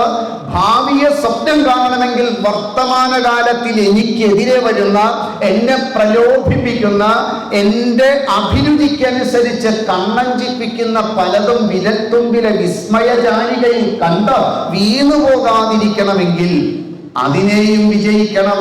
അതുകൊണ്ട് ശ്രീകൃഷ്ണൻ 13 വയസ്സ് വരെ ചെയ്ത എല്ലാ പ്രവൃത്തിയും സ്വന്തം ജീവൻ രക്ഷിക്കാൻ വേണ്ടി നടത്തിയ ഐതിഹാസിക പോരാട്ടമാണ്. ധർമ്മ സംസ്ഥാപനം എന്ന് പറയരുത് അതിന്. സ്വന്തം ജീവൻ സുരക്ഷിതത്വമില്ലാത്തൊരു പിഞ്ചു ബാലകൻ നടത്തിയ ഐതിഹാസിക പോരാട്ടത്തെ കുറിച്ച് കുട്ടികളോട് പറയണം. സംഘർഷമുള്ള ജീവിതത്തിൽ കൃഷ്ണൻ വിജയിച്ചു. അതുകൊണ്ട് 13 വയസ്സ് വരെ സെൽഫ് ഡിഫൻസ് ആയിരുന്നു കൃഷ്ണന്റെ ജീവിതം. സ്വയം പ്രതിരോധിച്ച്, കടന്നാക്രമിച്ച്, കൊല്ലേണ്ടവരെ കൊന്ന് തന്റെ ജീവൻ രക്ഷിച്ചു. വന്ന ഒരാളെയും വെറുതെ വിട്ടില്ല. ഇങ്ങോട്ട് വന്നവനോട് അങ്ങോട്ട്. അതുകൊണ്ട് ശ്രീകൃഷ്ണന്റെ മനോഹരമായ വാണി നാം മറക്കരുത്. ഏ യഥാമാം പ്രപദ്യന്തേ, എങ്ങനെയാണോ ഇങ്ങോട്ട് അങ്ങനെയുള്ളവരോട് താം തഥൈവ ഭജാമ്യഹം, ഇങ്ങോട്ട് എങ്ങനെയാണോ അങ്ങനെ തന്നെ അങ്ങോട്ട്. ഈ കൃഷ്ണനെ നമ്മുടെ കുട്ടികളുടെ മുന്നിൽ പറയണം. സംഘർഷങ്ങൾ നേരിട്ട് ജീവിതത്തെ ഒന്നിലും തൊടാതെ വിജയിച്ച കൃഷ്ണൻ. ഈ സംഘർഷമൊക്കെ കണ്ടാൽ, ഒരു സംഘർഷം ഉണ്ടായാൽ, നല്ല ഒരു ഇടിവെട്ട് ആകാശത്തിനുണ്ടായാൽ ബോധം കെട്ട് വീഴുന്ന അമ്മ, 7 മണി കഴിഞ്ഞാൽ പുറത്തിറങ്ങാൻ പേടിയുള്ള അച്ഛൻ, മക്കളെ വളർത്താൻ കരുത്തുള്ളവരെ. എങ്ങനെ മക്കൾക്ക് കരുത്തുണ്ടാവും? 7 മണി കഴിഞ്ഞ അമ്മ 4 മക്കളോടും പറഞ്ഞിരിക്കട്ടെ, ആർക്കൊക്കെ പേടിയാവുണ്ട്. 4 പേരും കൈ ഉയർത്തി. അപ്പൊ ധീരയായ അമ്മ പറഞ്ഞു, എന്റെ ചുറ്റും നിന്നോ. അമ്മയ്ക്ക് പേടിയാണ്, എന്റെ ചുറ്റും നിന്നോളാൻ. കരുത്തുള്ള അമ്മയ്ക്ക് കരുത്തുള്ള മക്കളുണ്ടാകും, കരുത്തുള്ള അച്ഛനെ കരുത്തുള്ള മക്കളുണ്ടാകും. അതുകൊണ്ട് കരുത്താണ് കൃഷ്ണൻ എന്ന് പറഞ്ഞ് പഠിപ്പിക്കണേ. സ്വന്തം ജീവിതം അദ്ദേഹം സംരക്ഷിച്ചു. നിഷേധിക്കാൻ പറ്റാത്ത ഒന്നും അദ്ദേഹത്തിന് കിട്ടിയില്ല. അനിഷേധ്യമായ മുലപ്പാൽ പോലും കുടിക്കാൻ ഭാഗ്യമില്ലാത്തവൻ. ഒരു കൊച്ചു കുഞ്ഞിനെ ആർക്കും നിഷേധിക്കാൻ പറ്റാത്ത ഒന്ന് സ്വന്തം അമ്മയുടെ മുലപ്പാൽ കുടിക്കുക എന്നതാണ്. അതുപോലും കിട്ടാത്തവൻ. ജാതകർമ്മം കഴിഞ്ഞ ഉടനെ തന്നെ പ്രകൃതി താണ്ഡവമാടിയ ആ കോരിച്ചൊരിയുന്ന മഴയത്ത് കുഞ്ഞിന് ജലദോഷം പിടിക്കുമെന്ന് പോലും ചിന്തിക്കാത്ത ഒരച്ഛൻ മകനെയും കൊണ്ട് കൊട്ടാരത്തിൽ നിന്ന് കുടിലിലേക്ക്, കുഗ്രാമത്തിലേക്ക് യാത്ര ചെയ്തപ്പോൾ അതൊക്കെ അനുഭവിച്ച കുഞ്ഞ്. എന്തൊക്കെ സംഘർഷം! ഈ സംഘർഷമൊക്കെ ഏറ്റുവാങ്ങി 13-ാം വയസ്സിൽ അക്രൂരൻ വന്നു കൊണ്ടുപോയത് സുഖശീതളിയുടെ രോഗത്തിലേക്കല്ല. കംസൻ നേരത്തെ ഒരുക്കിയ പദ്ധതിയിൽ ചെന്ന് ചാടിയെങ്കിലും വിജയിക്കാൻ കരുത്തുണ്ടായിരുന്നു. കംസനെയും ചാണൂരനെയും മതയാനയെയും ഒക്കെ തന്റെ ഇരുമ്പുലക്ക പോലെയുള്ള കൈകൾ കൊണ്ട് അട്ടിച്ച് തകർത്ത വിജയം കൈവരിച്ച് 13 വയസ്സുകൊണ്ട് അദ്ദേഹം തന്റെ ജീവിതത്തെ എങ്ങനെ മുന്നോട്ട് കൊണ്ടുപോകണം എന്ന് പഠിച്ചു. എന്നിട്ട് 1-ാം ക്ലാസ്സിൽ പഠിക്കാൻ പോയി. ഏത് പ്രായത്തില്? ശ്രീകൃഷ്ണൻ ഏത് വയസ്സിലാണ് പഠിക്കാൻ പോയേ? 13-ാമത്തെ വയസ്സിൽ. നമ്മളൊരു 3-3.5 വയസ്സ്, എന്തിന് ജനിക്കണേക്കാളും മുമ്പ് അഡ്മിഷനൊക്കെ എടുത്ത് നമ്മൾ കുഞ്ഞുങ്ങളെ പഠിപ്പിക്കാൻ വിടുമ്പോൾ ശ്രീകൃഷ്ണൻ പഠിക്കാൻ പോലും പോയത് 13-ാമത്തെ വയസ്സ്. എന്ത് സംഘർഷം! പക്ഷേ ആ സംഘർഷത്തിൽ നിന്ന് ശ്രീകൃഷ്ണൻ ചെയ്ത 2 ധാർമ്മികമായ പ്രവൃത്തികൾ കൂടി മനസ്സിലാക്കണം. അതിലൊന്ന് ശ്രീകൃഷ്ണന്റെ കാളിയമർദ്ദനമാണ്. ഇതുവരെ പറഞ്ഞ കഥയിൽ നിന്ന് ശ്രീകൃഷ്ണന്റെ 13 വയസ്സിനുള്ളിൽ ചെയ്ത 2 പ്രവൃത്തികൾ. ഒന്നായ കാളിയമർദ്ദനം, അത് ശ്രീകൃഷ്ണൻ എന്ന വ്യക്തിത്വത്തിന് സമൂഹത്തിൽ ഒരു വിശ്വാസം നേടിയെടുത്ത പ്രവൃത്തിയായിരുന്നു. കാളിയമർദ്ദനത്തിൽ ബാക്കി എല്ലാവരും കൃഷ്ണനെ കൊല്ലാൻ വന്നവനാണ്. പക്ഷെ കൃഷ്ണന്റെ ജീവിതത്തിൽ ആദ്യത്തെ കടന്നാക്രമണമാണ് കാളിയനോട്. അതുകൊണ്ട് തന്നെ കാളിയനെ കൊന്നില്ല. മനസ്സിലാക്കണേ. ഒരു കൊതുക് നമ്മളെ കുത്താൻ വന്ന് കയ്യിലിരുന്നു കുത്തി, നമ്മൾ എന്ത് ചെയ്തു? ഒരടി അടിച്ചു, കൊതുക് തീർന്നു. എന്തേ? എന്നെ ആക്രമിക്കാൻ വന്നു, ഞാൻ കൊന്നു. ഓടിക്കൊണ്ടിരിക്കണ പറന്നു പോകുന്ന കൊതുകിന്റെ പിന്നാലെ പോയിട്ട് തല്ലിക്കൊല്ലോ? അത് വേണ്ട. പക്ഷെ ശ്രീകൃഷ്ണൻ ആദ്യമായി കടന്നാക്രമിച്ചത് കാളിയനെയാണ്. പക്ഷെ അതുകൊണ്ട് തന്നെ കൊന്നില്ല. ശ്രദ്ധിക്കണേ. കാളിയനെ കാര്യങ്ങളൊക്കെ പറഞ്ഞു മനസ്സിലാക്കി അവിടെ നിന്ന് ശ്രീകൃഷ്ണൻ മാറ്റി. ശ്രീകൃഷ്ണന്റെ ജീവിതത്തിലെ ആദ്യത്തെ സാമൂഹ്യ പ്രതിബദ്ധതയുള്ള ഒരു പ്രവൃത്തിയായിരുന്നു അത്. സമൂഹത്തിനൊരു പ്രശ്നം വരുമ്പോൾ ഒരു സാമൂഹ്യ പ്രവർത്തകനായ സമൂഹത്തിന്റെ മുന്നിൽ നിൽക്കേണ്ട ഞാൻ സമൂഹം നിവേദനങ്ങളുമായി വരട്ടെ, എന്നിട്ട് കാളിയന്റെ കാര്യം നോക്കാം എന്ന് വിചാരിച്ച ശ്രീകൃഷ്ണൻ ആ മുറിയിൽ അങ്ങ് ചുരുണ്ടുകൂടിയിരുന്നില്ല. സമൂഹത്തിന് ഒരു പ്രശ്നമുണ്ടാകുമ്പോൾ, സർവ്വചരാചരങ്ങൾക്കും ഒരു പ്രശ്നമുണ്ടാകുമ്പോൾ എങ്ങനെയാണ് ഒരു പൊതുപ്രവർത്തകൻ കിട്ടിയ അവസരങ്ങളെ വിനിയോഗിക്കുക? ആ വിനിയോഗമാണ് നമ്മൾ ഇവിടെ കണ്ടത്. ശ്രീകൃഷ്ണൻ കിട്ടിയ അവസരത്തെ ഉപയോഗിച്ചു. സമൂഹത്തിനൊരു പ്രശ്നം വരുമ്പോൾ അതിന്റെ മുന്നിൽ നിന്ന് ആ അവസരത്തെ വിനിയോഗിച്ച് സമൂഹത്തിന്റെ വിശ്വാസം നേടി. സമൂഹത്തിനൊരു വിശ്വാസം വന്നു, ഇവന് സ്വാർത്ഥതയില്ല, ഇവന് പ്രത്യേക അജണ്ടയൊന്നുമില്ല, അവൻ സമൂഹത്തിന്റെ നന്മയെ കരുതി സ്വന്തം ജീവൻ പോലും അവഗണിച്ചുകൊണ്ട് അവൻ ആ പ്രവൃത്തിയിൽ എടുത്തു ചാടിയപ്പോൾ സമൂഹം മുഴുവൻ ശ്രീകൃഷ്ണനെ വിശ്വസിച്ചു. എങ്ങനെയാ നല്ലൊരു സാമൂഹ്യ പ്രവർത്തകൻ നേതാവ് രൂപാന്തരപ്പെടുക? നമ്മളൊക്കെ എന്തെങ്കിലും ചെയ്യുമ്പോൾ സമൂഹം സംശയത്തോടുകൂടി പറയും, അവൻ അടുത്ത വാർഡ് മെമ്പർ ആകാൻ എന്തോ ഒരു പദ്ധതിയുണ്ട്, അല്ലെങ്കിൽ ചെയ്യുന്നതല്ല. ഒരു പ്രത്യേക അജണ്ടയുടെ പുറത്തല്ല ശ്രീകൃഷ്ണൻ ചെയ്യുന്നത്. സമൂഹത്തിന്റെ മുന്നിൽ സമൂഹത്തിന് ആപത്തായ സർവ്വ സാമൂഹ്യ പ്രശ്നങ്ങളിലും മുൻകൈയെടുത്ത് അതിൽ മുഴുവൻ വിജയം കൈവരിച്ച് സമൂഹത്തിന് മുഴുവൻ വിശ്വാസമാർജിക്കുന്ന ഒരു നല്ല പ്രതിബദ്ധതയുള്ള സാമൂഹ്യ പ്രവർത്തകനെ, സമാജ സേവകനെ നമുക്ക് ശ്രീകൃഷ്ണനിലൂടെ കാണാം. അതുകൊണ്ട് സമൂഹം ശ്രീകൃഷ്ണനെ വിശ്വസിച്ചു. അതിന്റെ പരിണിത ഫലമില്ല. പരിണിത ഫലമാണ് രണ്ടാമത്തെ പ്രവൃത്തി, ഗോവർദ്ധനധാരിയായ കൃഷ്ണൻ. എന്തായിരുന്നു ഗോവർദ്ധനധാരിയായ കൃഷ്ണൻ? ഗോവർദ്ധന പൂജ എന്ന് പറയുന്നത് ഒരു ആചാര പരിഷ്കരണമായിരുന്നു. പല ആചാരങ്ങളും കാലം കഴിയുമ്പോൾ ചില പുഴുക്കുത്തുകളേറ്റ് അത് മലിനമാകാറുണ്ട്. അത്തരം ആചാരങ്ങളെ പരിഷ്കരിക്കേണ്ടത് ഒരു സമാജ പ്രവർത്തകന്റെ, സമൂഹത്തിന്റെ മുഴുവൻ വിശ്വാസം ആർജിച്ചവന്റെ കടമയാണ്. ആ പറഞ്ഞ വാക്ക് മറക്കരുത്. സമൂഹത്തിന്റെ മുഴുവൻ വിശ്വാസം ആർജിച്ചവൻ. ഇവന് പ്രത്യേകിച്ച് അജണ്ടയില്ല, അതുകൊണ്ട് തന്നെ സമൂഹത്തിന്റെ നന്മയ്ക്ക് വേണ്ടിയിട്ടാണ് പറയുന്നത്. അങ്ങനെ ആചാരങ്ങളെ പരിഷ്കരിച്ച ഒന്നാമത്തെ പ്രവൃത്തിയാണ് ഗോവർദ്ധനധാരിയായ കൃഷ്ണൻ, ഗോവർദ്ധന പൂജ എന്നുള്ളത്. ആചാരം എന്താണെന്ന് മനസ്സിലാക്കണം. ശാസ്ത്രസമ്മതമുള്ളതാണ് ആചാരം. പൂർവ പ്രപിതാക്കളായ ഋഷിമാർ നമ്മുടെ മുന്നിൽ ഇങ്ങനെ ചെയ്യൂ, ശാസ്ത്രം എന്നാൽ ശാസനം ചെയ്യപ്പെടുന്നത്, ഇങ്ങനെ ചെയ്യൂ, ഈ വഴി നടക്കൂ, ഇതിലൂടെ പോയാൽ ജീവിതത്തിൽ ഉയർച്ചയുണ്ട് എന്ന് പറഞ്ഞ് മനുഷ്യർക്ക് മുന്നോട്ട് പോകാനുള്ള വിധിവിധാനങ്ങളെ മുഴുവൻ നമുക്ക് തന്നതെന്തോ അതാണ് ശാസ്ത്രം. ശാസ്ത്രം എന്നാൽ ശാസനം ചെയ്യപ്പെടുന്നത്. ഇങ്ങനെ ചെയ്യൂ, ഇങ്ങനെ മുന്നോട്ട് പോകൂ, ഇങ്ങനെ ജീവിക്കൂ. ഈ ഉപദേശ സമന്വിതം മുഴുവൻ തന്നത് ആർഷ ഋഷി പരമ്പരയാണ്.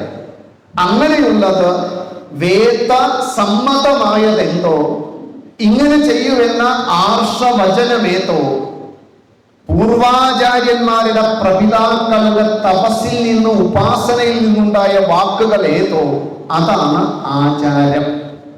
അതിന് പ്രമാണമുണ്ടോ? പോരാ. ചില ആചാരങ്ങൾക്ക് വേദങ്ങളിൽ കാണില്ല. ഈ വാക്ക്, ഈ ആചാരം നിങ്ങളുടെ വേദങ്ങളിലുണ്ടോ? ചില ആചാരങ്ങൾ വേദാനുസാരിയാണ്. ആ വാക്ക് മറക്കരുത്. വേദാനുസാരി, വേദത്തെ അനുസരിക്കുന്ന, വേദത്തിന് വിരുദ്ധമല്ലാത്ത ആചാരങ്ങളും വേദമാണ്, വൈദികമാണ്. വേദങ്ങളിൽ നിങ്ങളുടെ അയ്യപ്പനില്ലല്ലോ, ഇല്ല. അയ്യപ്പന്റെ പൂജ വേദാനുസാരിയാണ്, വേദവിരുദ്ധമല്ല. അതുകൊണ്ട് അത് ഈ സനാതന ധർമ്മത്തിന്റെ ഭാഗമാണ്. അത് അങ്ങനെ തന്നെ സംരക്ഷിക്കപ്പെടണം. അത് വേദവിരുദ്ധമല്ലാത്തത് കൊണ്ട്. അതുകൊണ്ട് ഈ വൈദികമായ ആചരണങ്ങളെ, ആചാരങ്ങളെ ആര് മാറ്റണം? ആചാരങ്ങളെ കുറിച്ച് പറയാൻ ആർക്കാണ് അധികാരമുള്ളത്? അധികാരമുള്ളത് ശാസ്ത്രബോധമുള്ളവനാണ്.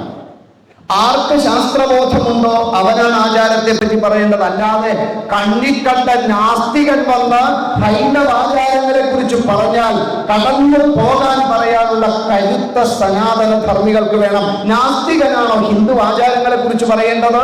ഒരു മൈക്ക് കിട്ടുകയും ശ്രീനാരായണ ഗുരുദേവന്റെ ചൈതന്യം കൊണ്ട് പവിത്രമായ ഒരിടത്ത് നിന്ന് നാരായണ ഗുരുദേവനോട് കൃതജ്ഞത കാണിച്ച നാസ്തികനല്ല ഷർട്ട് ഇടണോ വേണ്ടേ എന്ന് പറയേണ്ടത്.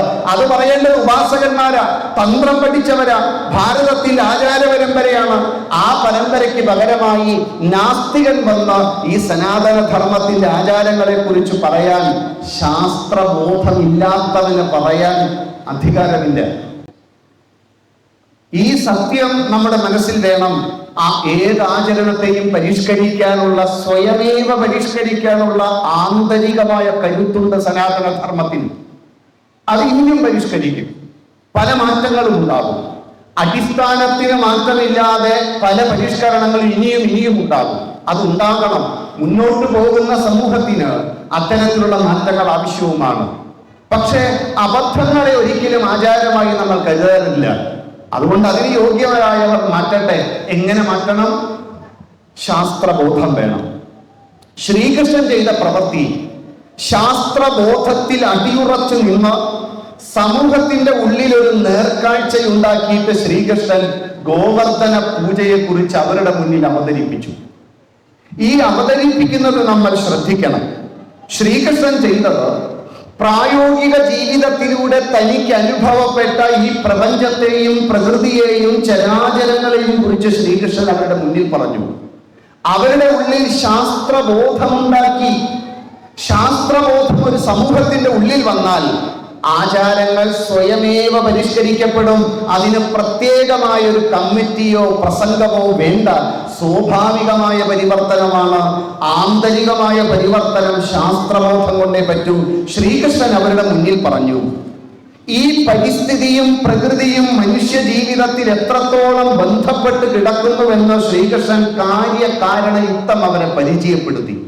എന്നിട്ട് കൃഷ്ണൻ പറഞ്ഞു, ഈ ഗോവർദ്ധനം എന്ന് പറയുന്നത് പ്രകൃതിയാണ്, വൃക്ഷങ്ങളാണ്, ചരാചരങ്ങളാണ്, ചെടികളാണ്, പൂക്കളാണ്, പുലികളാണ്.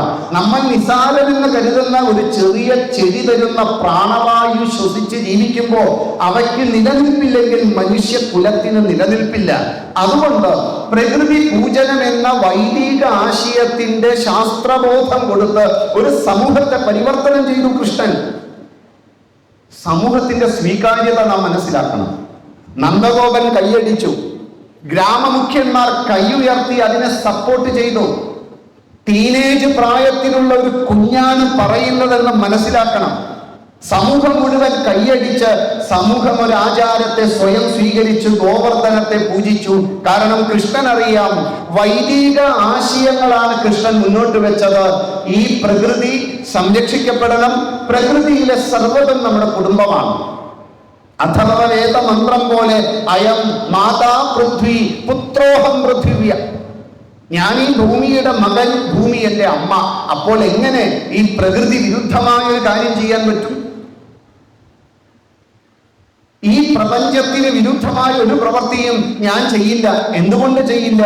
കാരണം ഈ ഭൂമി, ഈ പ്രകൃതി എന്റെ അമ്മയാണ്. അതുകൊണ്ടാണ് വൈദിക ഋഷി, ആ പരമ്പരയിൽപ്പെട്ട ഋഷി, ഇന്നത്തെ ഭൗമാന്തരീക്ഷത്തിലെ ചൂടിനെ കുറിച്ച് നാം ചർച്ച ചെയ്യുന്നു.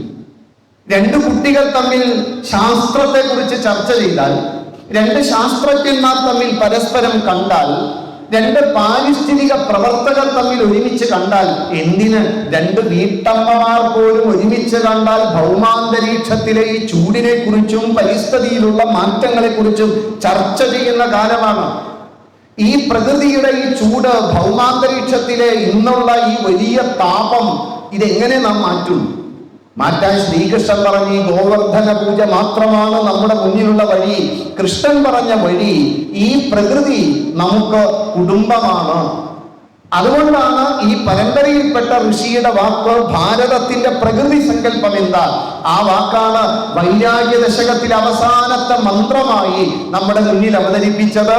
മാതർ മേദിനി താതമാരുത സഖേ തേജ സുഗന്ധോജല ഭ്രാതർവ്യോമയേന നിബദ്ധ ഏവാം ഭവത അന്ത്യപ്രണാമഞ്ജലി. എന്റെ ഈ ശരീരം ഇതാ ജീവിച്ച് താഴെ വീഴുകയാണ്. ഞാൻ ഇത്രയും കാലം ജീവിച്ചത് ആരുടെ സഹായം കൊണ്ടാണ്? ആരുടെ സംഘം കൊണ്ടാണ്? പറയാണ്, മാതർമേതിനി, ഈ ഭൂമി എനിക്ക് അമ്മ. താതമാരുത, ഈ കാറ്റുണ്ടല്ലോ എനിക്ക് അച്ഛൻ. സഖേ തേജ, ഈ അഗ്നിയുണ്ടല്ലോ എന്റെ കൂട്ടുകാരനാണ്. സുഗന്ധോ ജല, ഈ എന്റെ ബന്ധുക്കളാണ്. ജലം എന്ന് പറയുന്നത് എന്റെ ബന്ധുക്കളാണ്. ഭ്രാതർവ്യോമ, ഈ ആകാശമാണ് എന്റെ സഹോദരൻ. എന്നിട്ട് പറയുകയാണ്, നിങ്ങളുടെ മുഴുവൻ സംഘം നിമിത്തം ഞാൻ ആരോഗ്യത്തോടെ ഇവിടെ ജീവിച്ചു. ഞാൻ ജനിച്ചു വീഴുമ്പോൾ ഞാൻ ഓക്സിജനും കൊണ്ട് വന്നതല്ല, നിങ്ങൾ എനിക്ക് തന്നതാണ്. ഞാൻ ജനിച്ചു വീഴുമ്പോൾ ഞാൻ വെള്ളവും കൊണ്ട് വന്നതല്ല, നിങ്ങൾ എനിക്ക് തന്നതാണ്.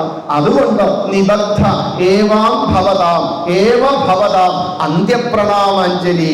ഞാൻ അതുകൊണ്ട് നിങ്ങളോടുള്ള ആ വിശ്വാസം ശ്രീകൃഷ്ണൻ ജീവിതത്തിലുടനീളം നേരത്തെ പറഞ്ഞ പ്രശ്നങ്ങൾക്ക് പരിഹാരം ഉണ്ടാക്കി. 10 മിനിറ്റ് കൂടി ശ്രദ്ധിക്കുക. എന്തൊക്കെ പരിവർത്തനം ചെയ്തു? 10 മിനിറ്റ്. ശ്രീകൃഷ്ണന്റെ ഓരോ പ്രവൃത്തിയും സനാതന മൂല്യങ്ങളെ സംരക്ഷിക്കലായിരുന്നു. സനാതന മൂല്യങ്ങൾക്ക് എവിടെയൊക്കെ ക്ഷയം സംഭവിക്കുമോ അവിടെ ശ്രീകൃഷ്ണൻ ആ മൂല്യത്തെ പുനഃസ്ഥാപിച്ച് ഈ സനാതന ധർമ്മത്തെ നിലനിർത്തും. എല്ലാ മേഖലയിലും കൃഷ്ണന്റെ പ്രവൃത്തി അനാസക്ത ഭാവമാണ്. ശ്രീകൃഷ്ണൻ ഒരിടത്തും സ്വാർത്ഥത കാണിച്ചില്ല. സമൂഹത്തിൽ പരിവർത്തനം ഉണ്ടാക്കാൻ ആഗ്രഹിക്കുന്നവരുടെ മനസ്സ് ആദ്യം സംസ്കരിക്കപ്പെടണം. ഈ സംസ്കരിക്കപ്പെട്ട മനസ്സുമായി മാത്രമേ സമൂഹവുമായി സംവദിക്കാൻ പറ്റൂ. കാപ്പറ്റ്യമുള്ള മനസ്സോടെ സമൂഹത്തിൽ ആർക്കും പരിവർത്തനം ചെയ്യാൻ പറ്റില്ല. അവൻ എത്ര ബുദ്ധിജീവിയാണെങ്കിലും, എത്ര പണമുണ്ടെങ്കിലും, എത്ര ഭരണത്തിന്റെ മുഖ്യത്വമുണ്ടെങ്കിലും പരിവർത്തനം സംഭവിപ്പിക്കുന്നത് ശക്തമായ ധാർമ്മികത കൊണ്ടാണ്. അതുകൊണ്ട് ശ്രീകൃഷ്ണന്റെ എല്ലാ പ്രവൃത്തികളും ധാർമ്മികമായിരുന്നു. കംസനെ ശ്രീകൃഷ്ണൻ കൊന്നു. അന്നത്തെ സ്ഥിതി അനുസരിച്ച് വേണമെങ്കിൽ ശ്രീകൃഷ്ണന് ആ മധുരാധിപതിയായി സിംഹാസനത്തിൽ ഇരുന്ന് രാജ്യം ഭരിക്കാമായിരുന്നു. ശ്രീകൃഷ്ണൻ അത് ചെയ്തില്ല. ഉഗ്രസേന മഹാരാജാവിനെ തടവറയിൽ നിന്ന് മോചിപ്പിച്ച് സിംഹാസനത്തിലിരുത്തി വെറും കൈയോടുകൂടി ശ്രീകൃഷ്ണൻ ചിരിച്ചുകൊണ്ട് പോയപ്പോൾ സമൂഹം പറഞ്ഞു, ഇതെന്തൊരു മനുഷ്യൻ, എങ്ങനെ സാധിക്കുന്നു? അന്നത്തെ സമൂഹത്തിന്റെ സ്വഭാവത്തിൽ നിന്ന് മാറി ശ്രീകൃഷ്ണൻ നിസ്വാർത്ഥനായപ്പോൾ സമൂഹം കൃഷ്ണന്റെ പുറകിൽ നിന്നു. ശ്രീകൃഷ്ണൻ സഹകരണവും ഉറപ്പുവരുത്തി. പിന്നീട് വന്ന യുദ്ധത്തിൽ, കുരുക്ഷേത്ര യുദ്ധത്തിൽ, ഈ മഗധാധിപതിയായ സഹദേവനെ സഹായിക്കാൻ വന്നത് എങ്ങനെ?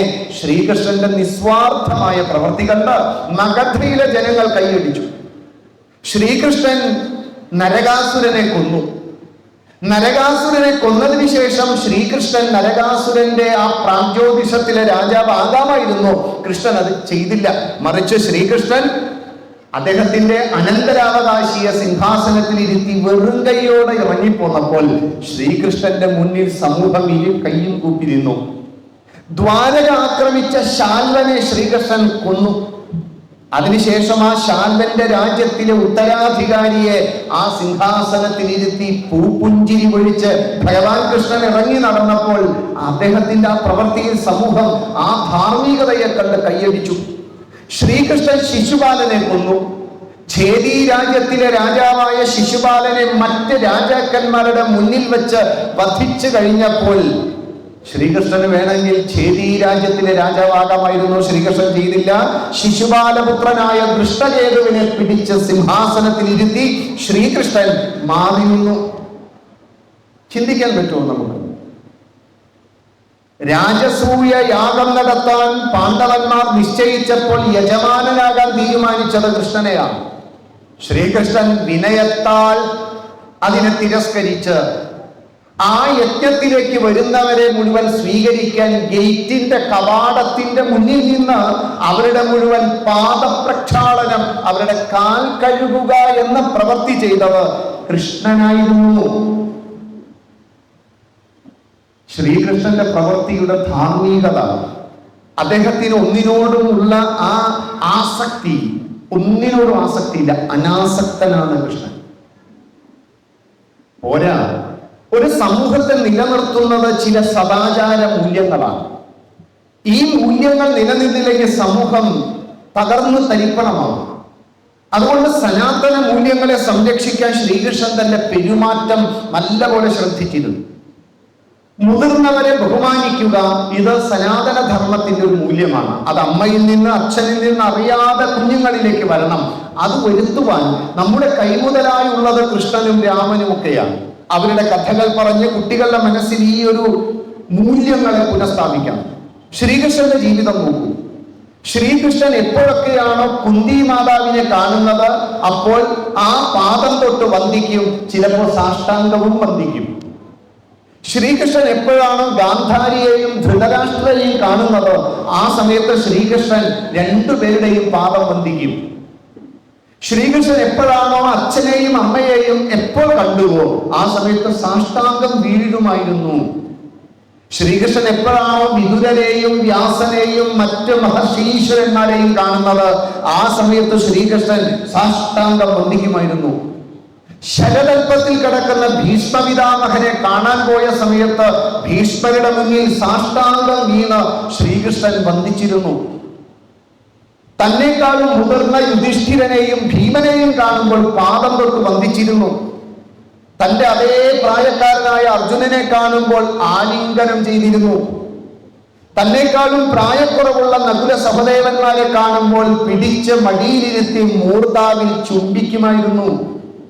എന്തൊരു സദാചാര മൂല്യമാണെന്ന്. ശ്രീകൃഷ്ണൻ ഇത് ചെയ്യേണ്ട വല്ല കാര്യമുണ്ടോ?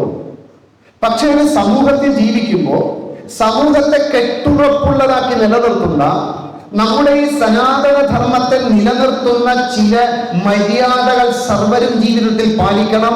അത് ജീവിതത്തിന്റെ ഏത് നിലവാരത്തിലെത്തിയാലും, നിങ്ങൾക്ക് എത്ര കോടി ശമ്പളം ഉണ്ടെങ്കിലും, അമ്മയ്ക്കും അച്ഛനും ഞാൻ മകളും മകനുമാണ്, എൻ്റെ ജ്യേഷ്ഠന് ഞാൻ കനീയനായ അനുജനാണ്, ഈ സമൂഹത്തിൽ ഞാൻ എൻ്റെ വ്യക്തിത്വത്തെ സംരക്ഷിക്കണം, ഈ സദാചാര മൂല്യങ്ങളെ ഞാൻ നിലനിർത്തണം. ആ നിലനിർത്തുന്നവനെ പറയുന്ന പേരാണ് മര്യാദക്കാരൻ. ആ മര്യാദ നമ്മുടെ കുഞ്ഞുങ്ങൾക്ക് കൊടുക്കാൻ കൃഷ്ണകഥ പറയണ്ടേ? പോരാ, ശ്രീകൃഷ്ണൻ ജീവിതത്തിൽ എപ്പോഴും സംരക്ഷിച്ച ഒന്നുണ്ട്, ദേവകാര്യം, ദേവയജ്ഞം. നാമം ജപിക്കാത്ത ഒരു കൃഷ്ണനെ നമുക്ക് കാണാൻ സാധ്യമല്ല. കുട്ടിക്കാലം മുതൽ ശ്രീകൃഷ്ണൻ ശിവസ്തോത്രം ചൊല്ലും, ദുർഗാസ്തോത്രം ചൊല്ലും. ശ്രീകൃഷ്ണൻ എപ്പോഴും സൂര്യോപാസന ചെയ്യും. ശ്രീകൃഷ്ണൻ എപ്പോഴും സന്ധ്യാവന്ദനം ചെയ്യും. നാമജപം ജീവിതത്തിൽ മുടക്കാത്ത വ്യക്തിത്വമാണ് ശ്രീകൃഷ്ണൻ.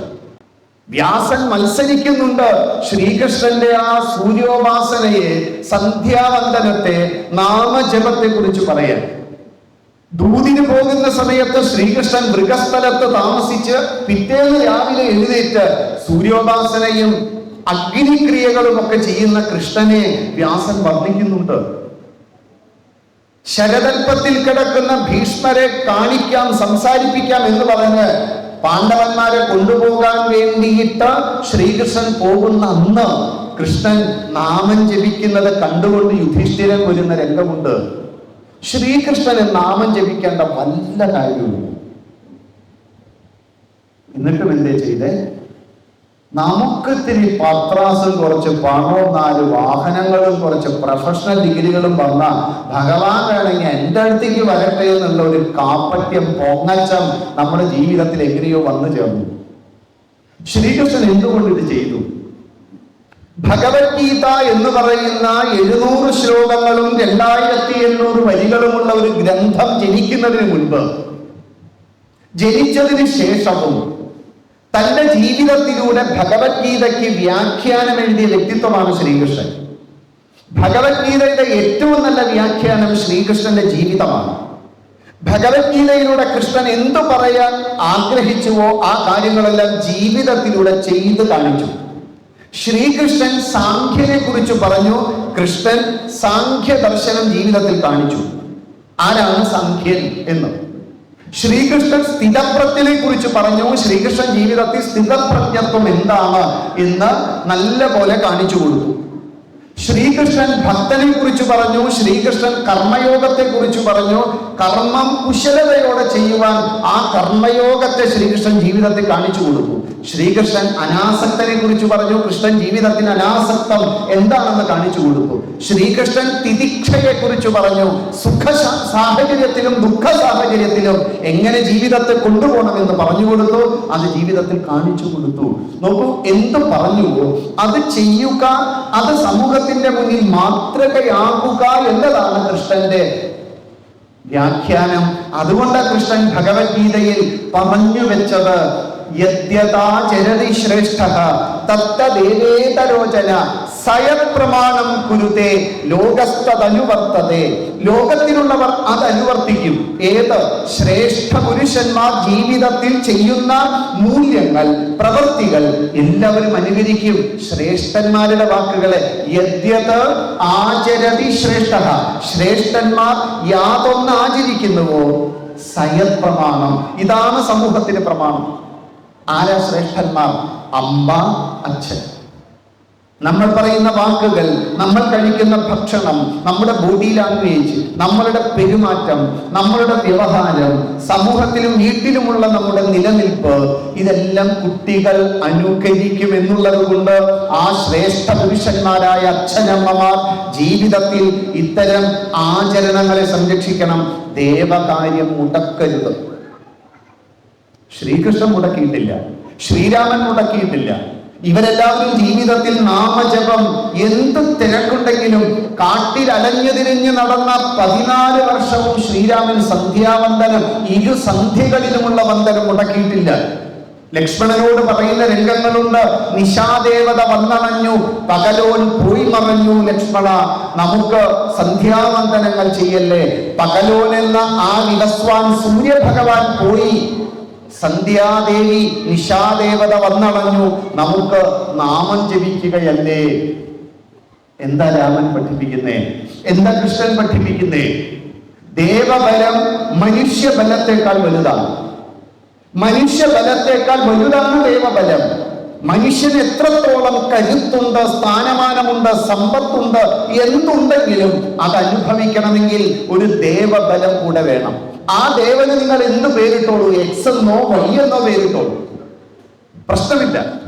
ഈ പ്രപഞ്ചത്തെ ഇങ്ങനെ നിലനിർത്തുന്ന ആ ശക്തി വിശേഷണത്തെ എന്ത് പേരിട്ടാലും പ്രശ്നമില്ല. ആ ദേവബലമാണ് നമ്മളെ സംരക്ഷിക്കുന്നത്.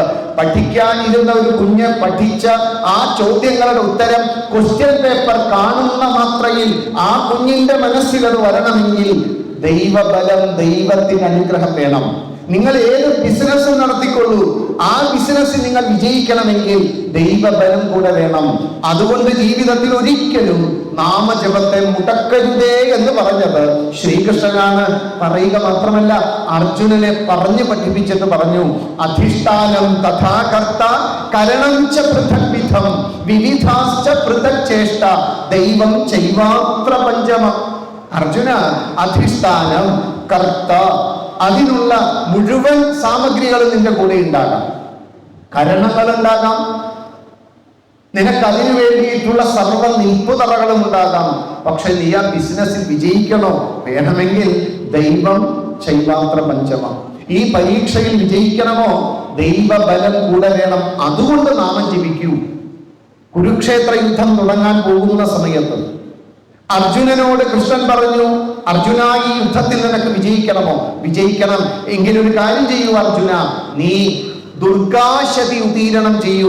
സർവ ദുർഗമങ്ങളിൽ നിന്നും സർവ പ്രശ്നങ്ങളിൽ നിന്നും സംരക്ഷിക്കുന്ന ജഗദംബികയെ, ദുർഗാ ഭഗവതിയെ ഭജിക്കൂ അർജുന എന്ന് പറഞ്ഞപ്പോൾ അർജുനൻ തേർത്തട്ടിൽ നിന്ന് ഇറങ്ങി ദുർഗാശതി 13 ശ്ലോകങ്ങളുള്ള ദുർഗാശതി ചൊല്ലിക്കഴിഞ്ഞപ്പോൾ കൃഷ്ണൻ പൂപുഞ്ചിരി പൊഴിച്ച് ചെറുമന്ദഹാസത്തോടു കൂടി പറഞ്ഞു, നീ പരീക്ഷയിൽ വിജയിക്കും അർജുന.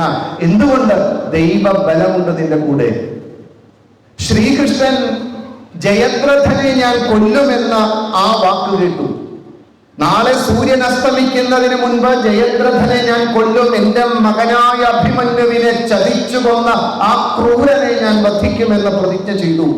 കൗരവന്മാർ ആഹ്ലാദത്തിൽ മയിലാടുന്നു കൗതുകാൽ എന്ന് പറയുന്നത് പോലെ അവരെന്ന് ആഹ്ലാദം കൊണ്ടു. പാണ്ഡവന്മാർ വല്ലാതെ വിഷമിച്ചു. ശ്രീകൃഷ്ണൻ ഇതറിഞ്ഞ് ശ്രീകൃഷ്ണൻ അർജുനനോട് പറഞ്ഞു, നാളെ നിനക്ക് വിജയിക്കണം അർജുന. വേണം എങ്കിലൊരു കാര്യം ചെയ്യൂ, ആയുധങ്ങൾ എടുക്കൂ, നമുക്ക് ശിവപൂജ ചെയ്യാം. ശ്രീകൃഷ്ണൻ പറഞ്ഞ വാക്കാണ് മഹാഭാരതത്തിൽ, നമുക്ക് ശിവപൂജ ചെയ്യാം. ആയുധങ്ങളെല്ലാം ഒരു ചുവന്ന പട്ടു വിരിച്ച് അതിന്റെ മുകളിൽ വെച്ച് പൂജയ്ക്കുള്ള ദ്രവ്യങ്ങളെല്ലാം ഒരുക്കി സാക്ഷാൽ പരമശിവനെ, ആ ജലന്ധരനാഥനെ, ആ ത്രയംബകേശ്വരനെ, ആ മഹാകാലകാലനെ, നീലകണ്ഠനെ, വിശ്വനാഥനെ, ആ മഹാരുദ്രനെ, ആ പശുപതിനാഥനെ, ശ്രീരുദ്രനെ, ആ മഞ്ജുനാഥേശ്വരനെ വിളിച്ചാവാഹിച്ചു വരുത്തി മന്ത്രങ്ങൾ കൊണ്ട് ആ ത്രയംബക പൂജ ചെയ്ത് അവസാനം ആ പൂജയുടെ സർവസിദ്ധികളും ലഭിച്ചു എന്ന് ഉറപ്പ് വരുത്തിയതിന് ശേഷം കൃഷ്ണൻ അർജുനനോട് പറയുന്ന വാക്കുണ്ട്, അർജുന, നാളെ നീ വിജയിക്കും, ദൈവബലം നമ്മുടെ കൂടെയാണ്. ശ്രീകൃഷ്ണൻ ഈ രണ്ട് അവസരത്തിലും അർജുനനോട് പറയാമായിരുന്നില്ലേ, ഞാൻ ഉണ്ടടാ നിന്റെ കൂടെ, അടിച്ചോ എന്ന് പറയാമായിരുന്നില്ലേ? നീ നാമം ചൊല്ലിയാൽ നീ വിജയിക്കും. അമ്മ നാമം ചൊല്ലിയാൽ കുഞ്ഞിനൊന്നും കിട്ടാൻ പോകുന്നില്ല. അങ്ങനെയാണെങ്കിൽ അമ്മ ഭക്ഷണം കഴിച്ചാൽ കുഞ്ഞിന്റെ വിശപ്പ് മാറും.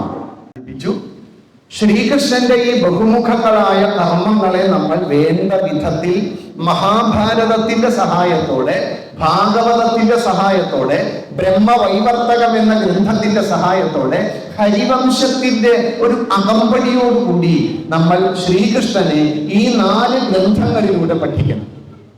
അല്ലാതെ ബാലരമയും ബാലമംഗളവും പൂമ്പാറ്റയും അമർചിത്രകഥയും സിനിമയും സീരിയലും ബാലയും നാടകവും കുട്ടിക്കവിതകളും കഥകളും ഒക്കെ കേട്ട് ഞാൻ കൃഷ്ണനെ പഠിച്ചു എന്ന് ദയവ് ചെയ്ത്, അതൊക്കെ നല്ലതാ, കുട്ടിക്കാലത്ത് ഇതൊക്കെ വേണം. പക്ഷെ ഈ പ്രാഥമിക വിദ്യാഭ്യാസത്തിനപ്പുറത്ത് കയറി നമുക്ക് എന്തെങ്കിലുമൊക്കെ പുതിയ ആശയങ്ങൾ വേണ്ടേ?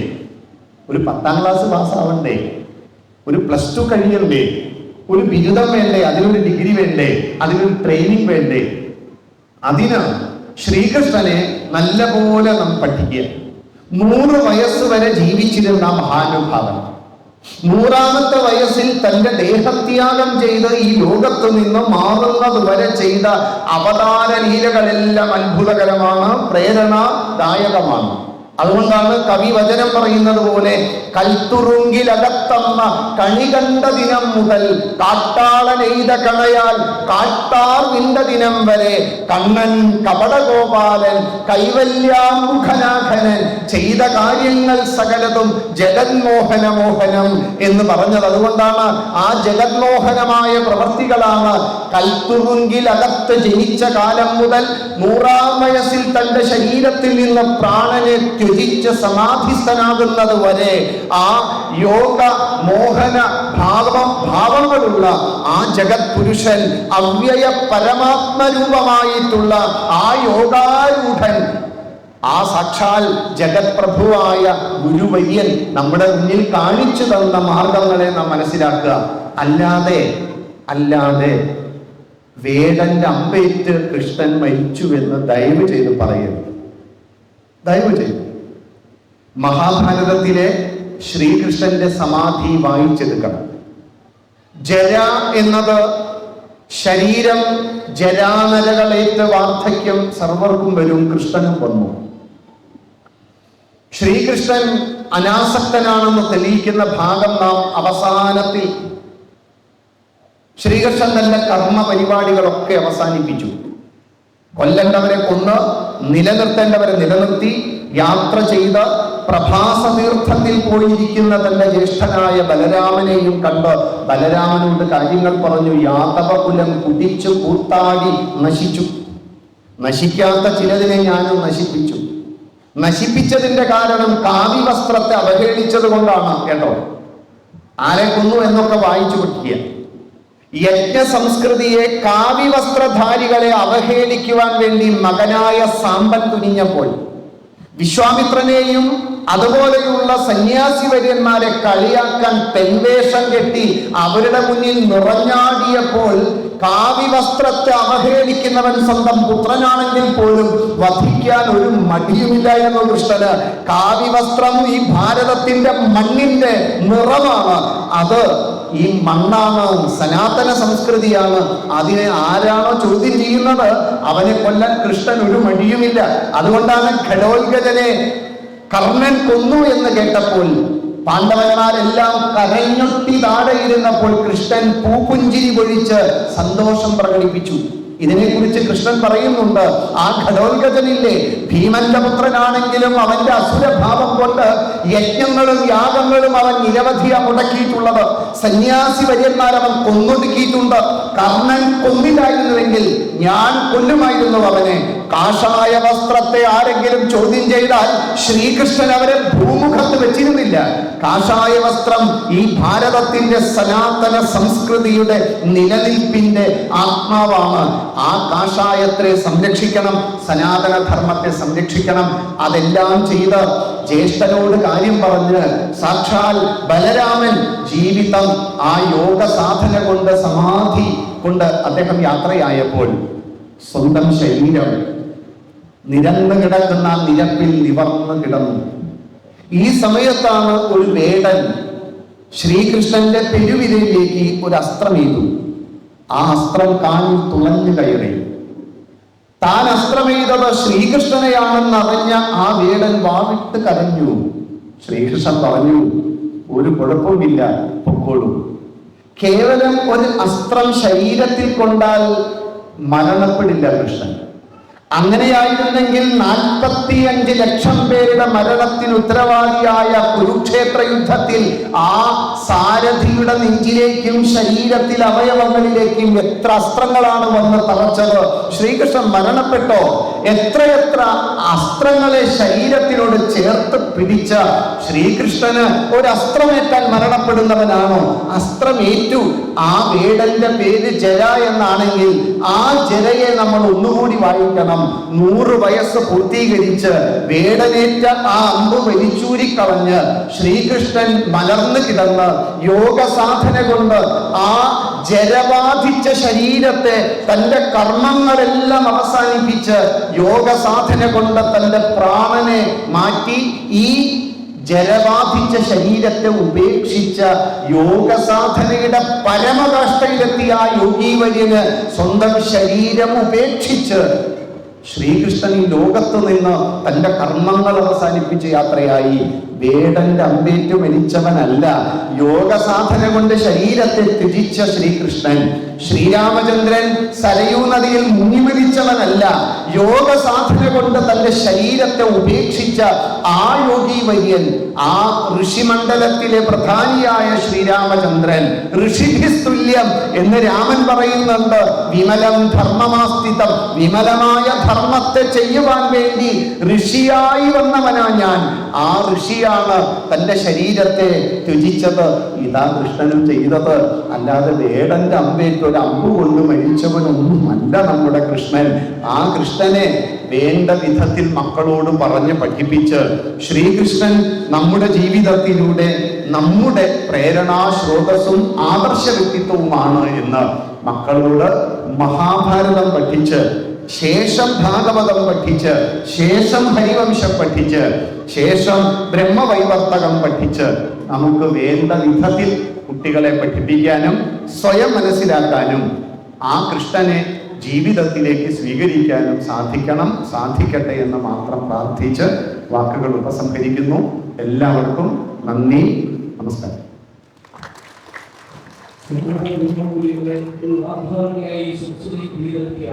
ശ്രീ സതീഷിന്